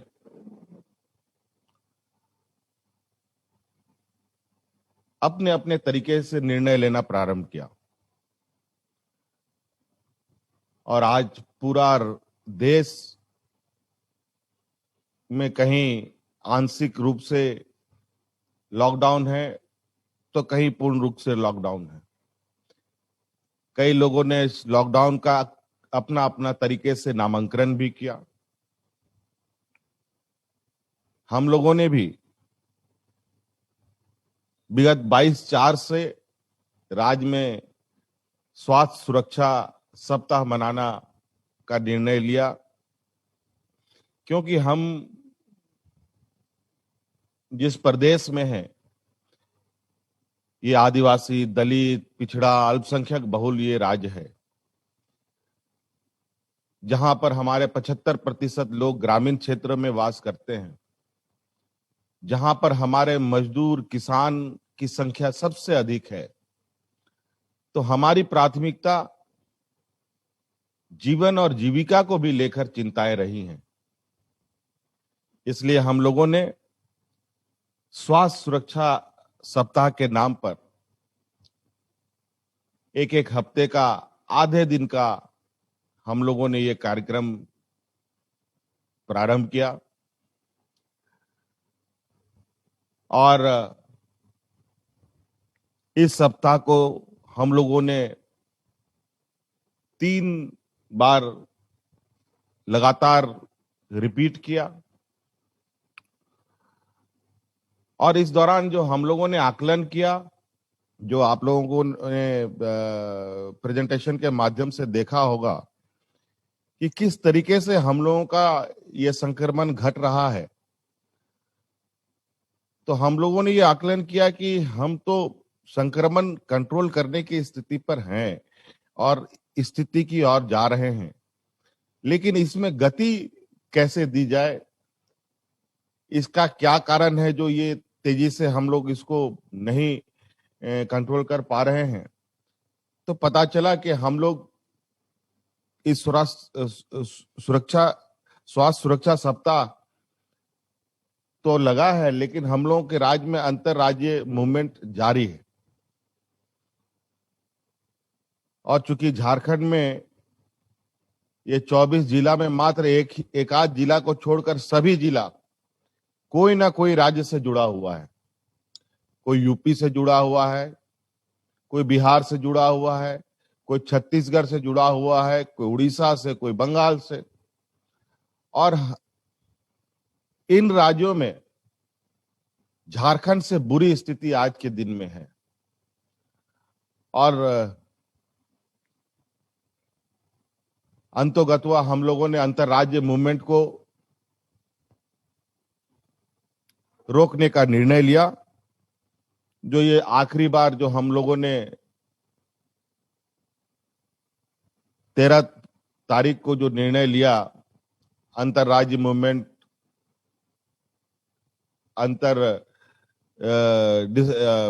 इंटर डिस्ट्रिक्ट मूवमेंट, इन सब पर एक नई गाइडलाइन जारी की, जहां थोड़ी सी सरकार अपनी एक प्रशासनिक चेहरा दिखाते हुए मानवीय चेहरा को भी साथ में लेके चला, और नतीजा ये हुआ कि ई पास होने के बावजूद लगभग 10 लाख से अधिक राज्य में ई पास जारी हुए। आप लोगों ने खुद ही इस बात को माना, एक ही घर में 3-3, 4-4 पास ई पास लोग लेके घूम रहे थे। लेकिन हम लोगों को पता है कि हमारे राज्य में लोगों की मनोदशा क्या है। धीरे धीरे इस पर भी हम लोगों ने कड़ाई करना प्रारंभ किया, और नतीजा आज हम अपने संक्रमण की दर को 50% घटा चुके हैं। जहां 15-15, 16-16 हजार लोग संक्रमित मिलते थे, आज 2000-2500 लोग संक्रमित मिल रहे हैं, और हमारी रिकवरी रेट भी बहुत तेजी से बढ़ रही है। हालांकि एक आंकड़ों के आधार पर चिंता की बात है कि आज मृत्यु दर में देश में हम सबसे ऊपर हैं। हमसे भी कम लोगों की मृत्यु यूपी राज्य में हो रही है, बिहारों में हो रही है, और आप इससे अंदाजा लगा सकते हैं क्या ये बात सही है।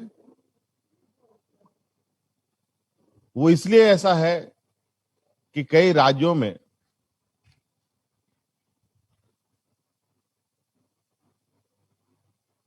कई चीजों को बहुत मैनिपुलेट तरीके से चलाया जा रहा है।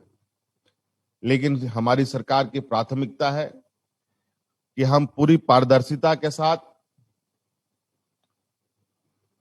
मरने की संख्या, टेस्टिंग की संख्या, लोग सुरक्षित हो रहे हैं उनकी संख्या, राज्य की जनता को, देश की जनता को हम बताएं। और ये हमारे लिए भी सही है। जब तक हमें सही आंकड़ा नहीं मिलेगा, हम सही लक्ष्य और सही रास्ते ढूंढ पाने में हम नाकाम हो सकते हैं, हमें धोखा हो सकता है। और आज यही वजह है कि आज हम लोगों ने दूसरी वेव में अपने आप को मजबूती से खड़ा करते हुए तीसरी वेव की तैयारी शुरू कर दी है, जो मुझे लगता है देश में शायद झारखंड प्रदेश एक पहला राज्य होगा जहां इस पर अपना पहला कदम आगे उठा चुका है। हमारे पास सीमित संसाधन हैं, हमारे पास सीमित डॉक्टर हैं, हमारे पास सीमित नर्सेज हैं, पैरामेडिक्स हैं। हमको इन लोगों का सहयोग के साथ हमें इस राज्य को आज इस संक्रमण से बचाना है। आज इसीलिए हम लोगों ने पूरे देश के पैमानों में बड़े डॉक्टरों के साथ एक वेबिनार किया। लगभग 1000 डॉक्टर इसमें हमारे साथ जुड़े। सब लोगों ने अपनी राय सुझावें दी हैं। कई लोगों को और जोड़ने, कई लोगों को और विचार लेने की आवश्यकता थी। समय के अभाव में हम लोग नहीं ले पाए, फिर भी हम लोग चारों तरफ दिन और रात हमारी प्रशासनिक व्यवस्थाएं, स्वास्थ्य व्यवस्थाएं, हमारे हेल्थ कर्मी दिन रात चीजों पर लगे हैं। और आप सब लोगों का कुछ जो बातें आई है कि लॉकडाउन को बढ़ाए जाने पर, निश्चित रूप से आप लोगों की राय जो आप सभी लोगों ने दिया है, इस पर मौजूदा हालात को ध्यान पर रखकर निर्णय लिया जाएगा। ई पास को और बेहतर करने का कार्य आगे बढ़ चुका है। आंगनबाड़ी तक में जो हमारी किट वगैरह पहुंचाने की बात थी, वो निश्चित रूप से अभी वो अंडर प्रोसेस है। वो भी कल से पहुंचने की स्थिति पर आएंगे। हमारे रामेश्वर उरांव जी ने दुकानों को बंद होने के वजह से कफन की कमी आ रही है। बन्ना गुप्ता साहब ने भी इस बात को कहा है। मैं और हम सब मिलकर आज ये निर्णय लेते हैं कि राज्य में किसी को भी कफन खरीदने की जरूरत नहीं पड़ेगी, सभी लोगों को कफन मुफ्त दिया जाएगा, इसका निर्णय लिया जाता है। और वैक्सीन को लेकर थोड़ी चिंताएं हैं। वैक्सीन की उपलब्धता हमारे पास जो राज्य सरकार अब के कंधों पर जो भार है, वो वैक्सीन हम अब जो मंगा रहे हैं, वैक्सीन की उपलब्धता की वजह से हमारे पास मात्र 2 या 3 दिन के हमारे पास वैक्सीन की उपलब्धता है। उसके बाद हमारे पास वैक्सीन खत्म हो जाएगा। हम लोगों ने वैक्सीन का आवेदन दे रखा है और अभी वैक्सीन की उपलब्धता नहीं हो पाई है। 45 साल से ऊपर के लोगों को जो वैक्सीन भारत सरकार लगाने जा रही है, वो हमारे पास हफ्ता से 10 दिन तक का ही हमारे पास रिजर्व है, वो भी हफ्ते दिनों के बाद बंद हो जाएगा। और चूंकि वैक्सीन को लेकर पूरे देश में जो चर्चा है वो किसी से छुपा नहीं है। किस तरीके से मिसमैनेजमेंट हो रहा है ये भी किसी से छुपा नहीं है। इस वजह से इस विषय पर मैं बहुत ज्यादा चर्चा करने की जरूरत नहीं समझता हूं। हमारी प्रयास है कि हम अधिक से अधिक किसी तरीके से वैक्सीन की उपलब्धता सुनिश्चित करें। आज से 35 दिन पहले जो राज्य की स्थिति थी, आप सब लोगों को मालूम है कि पूरा शहर एम्बुलेंस की सायरनों से गूंजता था। अभी आप खुद महसूस करते होंगे कि शहरों में कोई के दिन में यदा कदा एम्बुलेंस की आवाजें सुनाई देती है। और चूंकि शहरों में बड़े अस्पताल हैं, लोगों का शहर में आना और इलाज कराना प्राथमिकता होने की वजह से हम लोगों ने शहर को प्राथमिकता के आधार पर लेते हुए अपने संसाधनों के आधार पर शहरों को बहुत हद तक शांत करने में हम लोग कामयाब हुए हैं। अब हमारा पूरा फोकस ग्रामीण क्षेत्रों पर है और ग्रामीण क्षेत्रों के लिए हमने आज ही से एक कार्यक्रम हम लोग प्रारंभ करने जा रहे हैं, जो वो कल से ग्रामीण क्षेत्रों में सक्रिय हो जाएंगे। और इसके लिए हम लोगों ने ग्राम स्तर का सर्वे और जांच प्रोटोकॉल का एक सिस्टम भी बनाया है, और जिसमें हमारे जो लोगों का टीम रहेगा, आंगनबाड़ी सेविका, सहायिका, मुखिया और हम लोगों के नर्सेस, ये इन सभी लोगों को हम लोगों ने इसमें शामिल किया है। जो कुछ दल गांव-गांव, घर-घर जाकर के लोगों की जांच करेंगे और पंचायत स्तर पर एक स्टैटिक्स, एक सेंटर बनाया जा रहा है जहां पर ऑक्सीजन और टेस्टिंग किट की उपलब्धता होगी। ग्रामीण क्षेत्र में जो हमारे सर्वे करने वाले टीम जाएंगे, जिनको लगेगा कि कोई कोरोना पॉजिटिव है, उनके सिम्टम्स है, तो पंचायत स्तर के सेंटर में उनको पहुंचाया जाएगा, जहां उनका टेस्ट किया जाएगा और टेस्ट के अनुरूप उनको सेंटर में रखा जाएगा या फिर जिला भेजा जाएगा, ये निर्णय लिया जाएगा। और जो साधारण सर्दी, खांसी, बुखार है, उन सभी का किट हम लोगों ने ये निर्णय लिया है कि राज्य के हर दूसरे घर में हम लोग ये कोविड किट पहुंचाने की चीजों को सुनिश्चित करने का निर्णय लिया जा रहा है, ताकि दवा की उपलब्धता हर एक दूसरे घर में सुनिश्चित की जा सके और लोग साधारण बीमारी जो सर्दी, खांसी, बुखार है, इससे ठीक हो पाए। वो इसलिए भी जरूरी है कि वैक्सीनेशन का जो काम है और वैक्सीनेशन जो हमें कराना है, हम उन्हीं व्यक्ति को करा सकते हैं जो व्यक्ति पूर्ण रूप से स्वस्थ हो। अगर किसी तरीके से कोई बीमार हो, कोविड ना होते हुए भी सर्दी खांसी का भी बुखार हो, तो उसको हम ये वैक्सीन नहीं लगा सकते। नहीं तो हो सकता है कि इसका साइड इफेक्ट हो सकता है। इसलिए इससे पहले हमें हर व्यक्ति को पहले सुरक्षित करना है और इसके लिए उन तक हमारा मेडिसिन, उन तक हमारी जांच दल को पहुंचना आवश्यक है। हर प्रखंड स्तर पर 2 एम्बुलेंस की व्यवस्था हम लोग कर रहे हैं। हर पंचायत में ऑक्सीजन युक्त बेड की ऑक्सीजन उपलब्ध करा रहे हैं, टेस्टिंग किट उपलब्ध करा रहे हैं, मेडिसिन किट उपलब्ध करा रहे हैं। आंगनबाड़ी सेविका सहायिका के माध्यम से हर दूसरे घर में मेडिकल किट उपलब्ध कराने का हम लोगों ने प्रोग्राम तय किया है। मुखिया इसमें शामिल होंगे हमारे जनप्रतिनिधि के रूप में, और जो हमारे पारंपरिक व्यवस्था मानकी, मुंडा, माझी, परगनेत हैं, मुखिया हैं, इनको प्राथमिकता के आधार पर वैक्सीन लगाने का भी निर्णय हम लोगों ने लिया हुआ है। हम लोग ने वहां पर जो भी ग्राम स्तर पे जो हमारे जनप्रतिनिधि हैं और सामाजिक अगुवा लोग हैं, इनको हम लोग वैक्सीन लगाने जा रहे हैं। इसलिए मैं जो एक आपको स्लाइड दिखाना चाहता हूं, इसको भी आप लोग ध्यान से देखें। अपना मोबाइल से इसको फोटो भी खींच सकते हैं कि जो ग्राम स्तर पर सर्वे और जांच प्रोटोकॉल हम लोग बनाने जा रहे हैं, वो किस तरीके से काम करेगा और कैसे कैसे इसका एसओपी बना एक हम लोगों ने तैयार किया है। इसको दिखाया जाए जरा सा, आप लोग देखे। हो सकता है कि इतना जल्दी नहीं पढ़ पाए, मोबाइल से इसका फोटो खींच करके उसको आप लोग आराम से देख सकते हैं।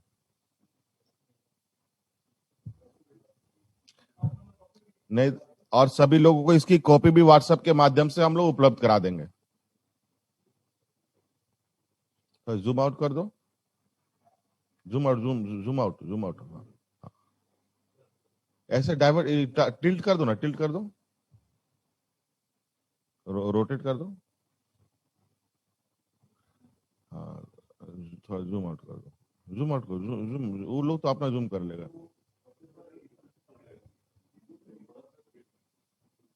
हाँ हाँ, नहीं नहीं नहीं नहीं, पहले ऐसे ऐसे नहीं नहीं नहीं, फोटो नहीं खींच पाएगा ना, अलग अलग खींचना पड़ेगा उसको, 2-3 फोटो खींचना पड़ेगा।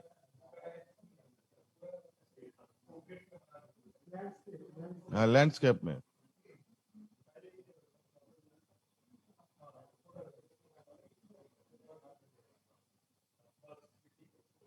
हाँ,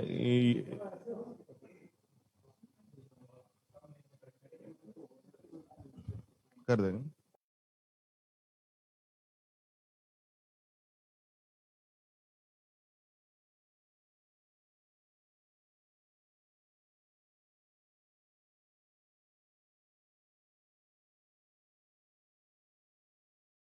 ऐसे लोगों को कहाँ कहाँ जांच होगा, कैसे रखा जाएगा, ये पूरा पंचायत से लेके जिला स्तर से लेकर के जिला स्तर तक का ये हम लोगों ने किया है। और इसमें सभी लोगों को हम लोगों ने एएनएम वगैरह भी इसमें शामिल हैं, और विगत हफ्ते दिन से इन सभी लोगों का प्रशिक्षण कराया जा रहा है। पूरा सघन इनका ट्रेनिंग की जा रही है, और इनका सहयोग से हम लोग और ये लगभग कितने दिनों तक का ड्राइव है? 10 दिन का ये ड्राइव है।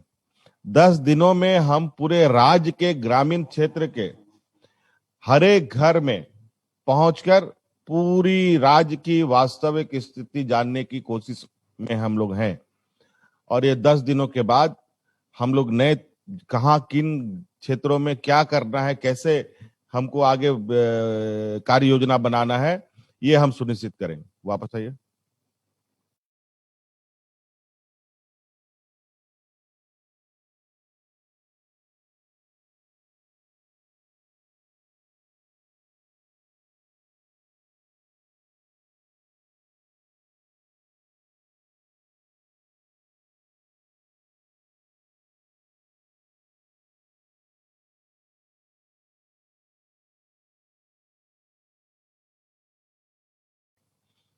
कम से कम 20,000 लोग प्रतिदिन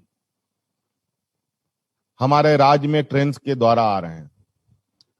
और मुझे लगता है कि 20,000 व्यक्ति को एक साथ ये कैटर करना एक एक हर दिन थोड़ा हमारी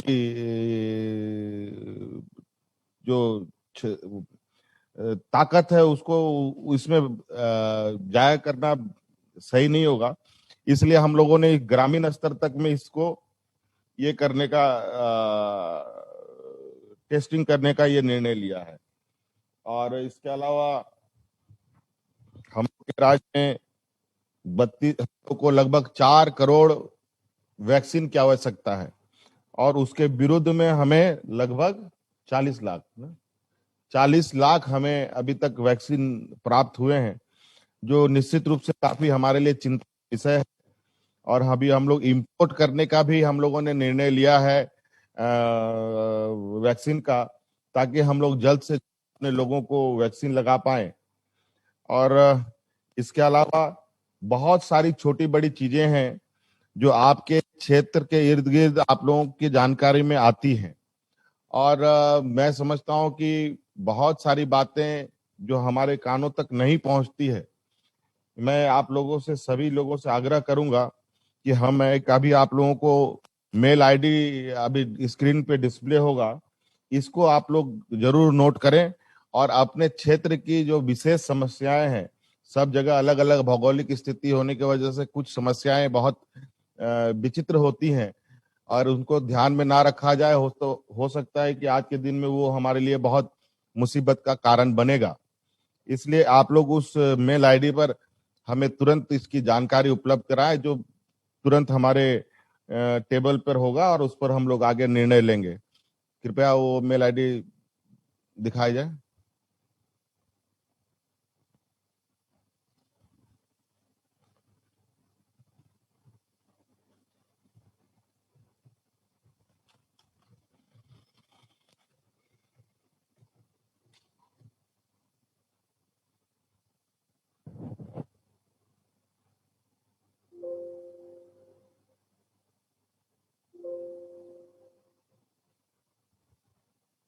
क्या करो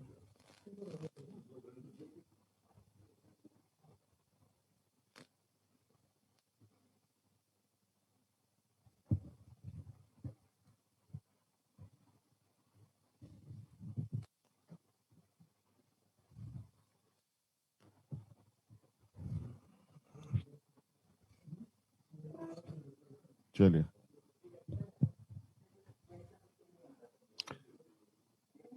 उम्मीद करते हैं कि आप लोगों ने इसको नोट कर लिया होगा। बैक आ जाए।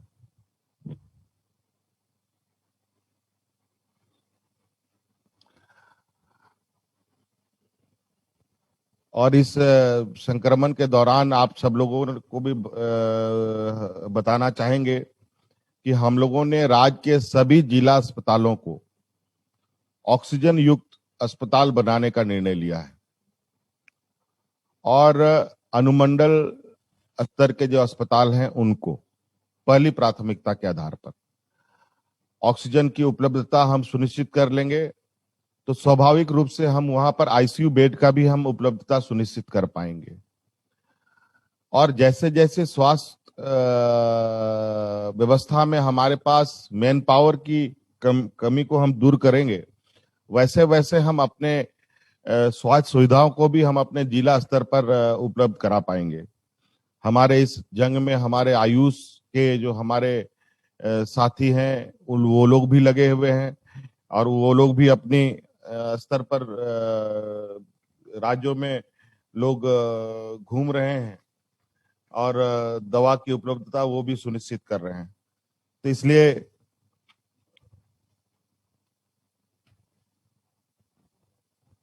मुझे लगता है कि आप सब लोगों को आज के दिन में जो एक बदलाव 35 दिनों में देखने को मिला है, मुझे लगता है कि मुझे भी थोड़ी सी चिंता थी कि हम लोग भी अब इतने कम हमारे सामने इतनी बड़ी जो एक मुसीबत खड़ी है, इसको हम लोग कैसे दूर करेंगे।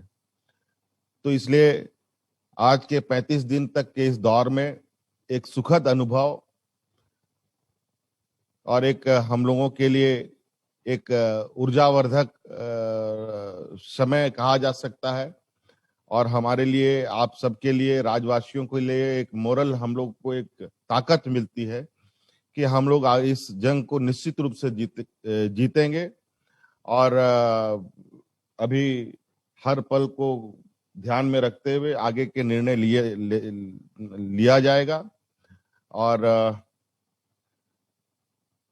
आप लोगों का समय समय पर सुझाव के लिए निश्चित रूप से बहुत बहुत आप लोगों के लिए हमारे लिए एक ये वो सभी सुझाव बहुत महत्वपूर्ण होंगे। आप कृपया हमें भी समय समय पर वास्तविक स्थिति से अवगत कराएं अपने क्षेत्रों का। आज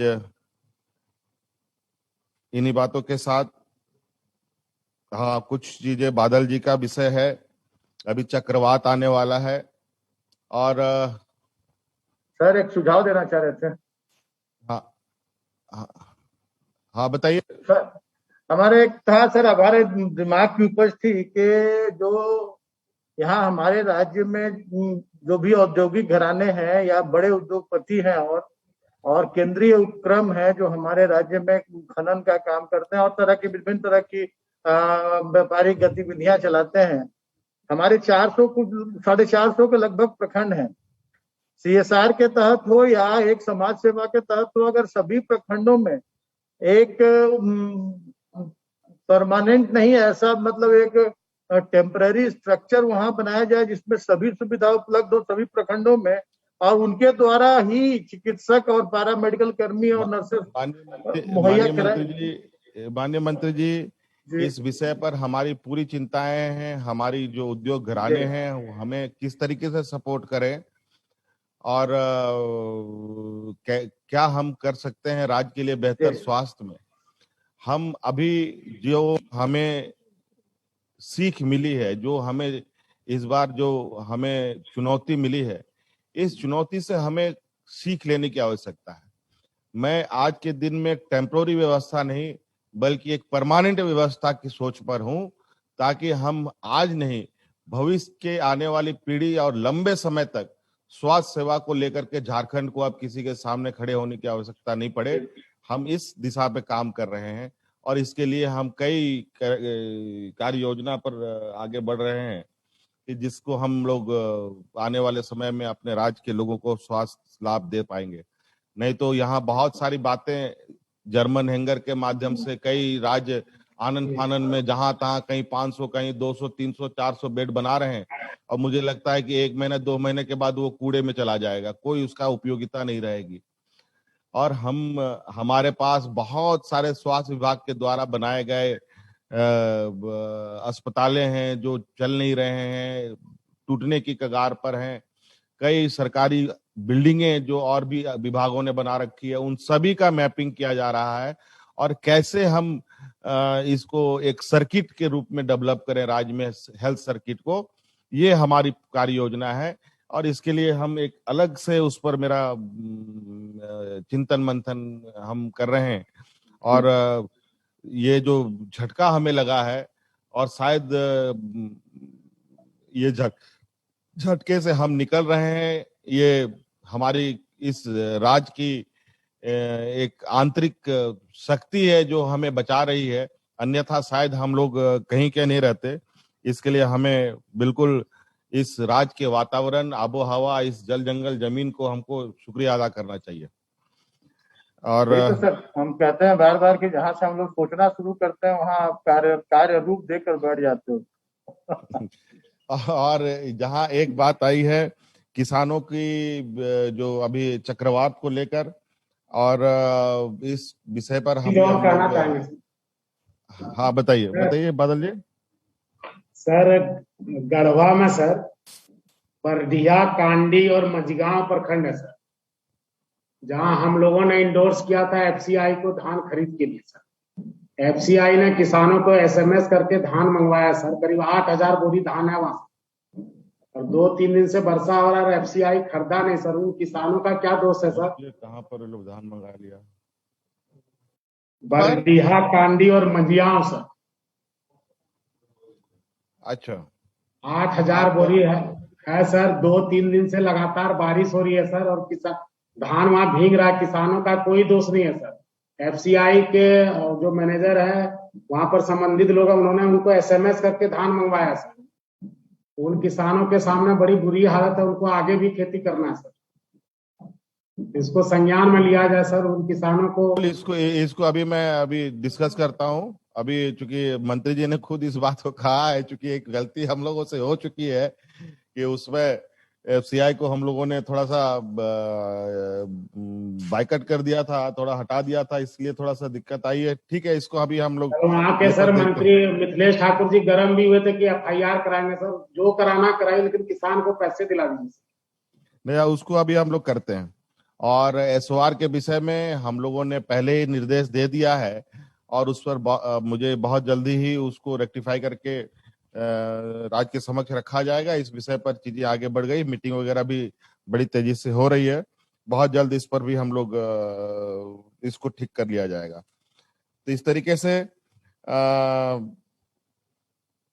सुख दुख के इस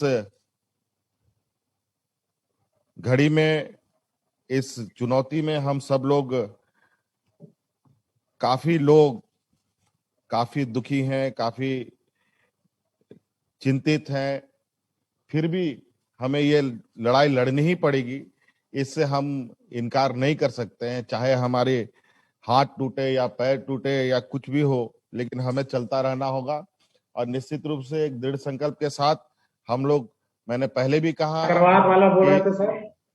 हाँ, चक्रवात वाला सर, लाइव पूरा कर दीजिए। हाँ, चक्रवात वाला, इस पर हमारी अभी आज शाम को मीटिंग है। अभी भारत सरकार के साथ मीटिंग, हमारा डिजास्टर डिपार्टमेंट अभी मीटिंग पर ही बैठी हुई है, और अभी उनका क्या गाइडलाइन आता है वो भी मैं देखूंगा।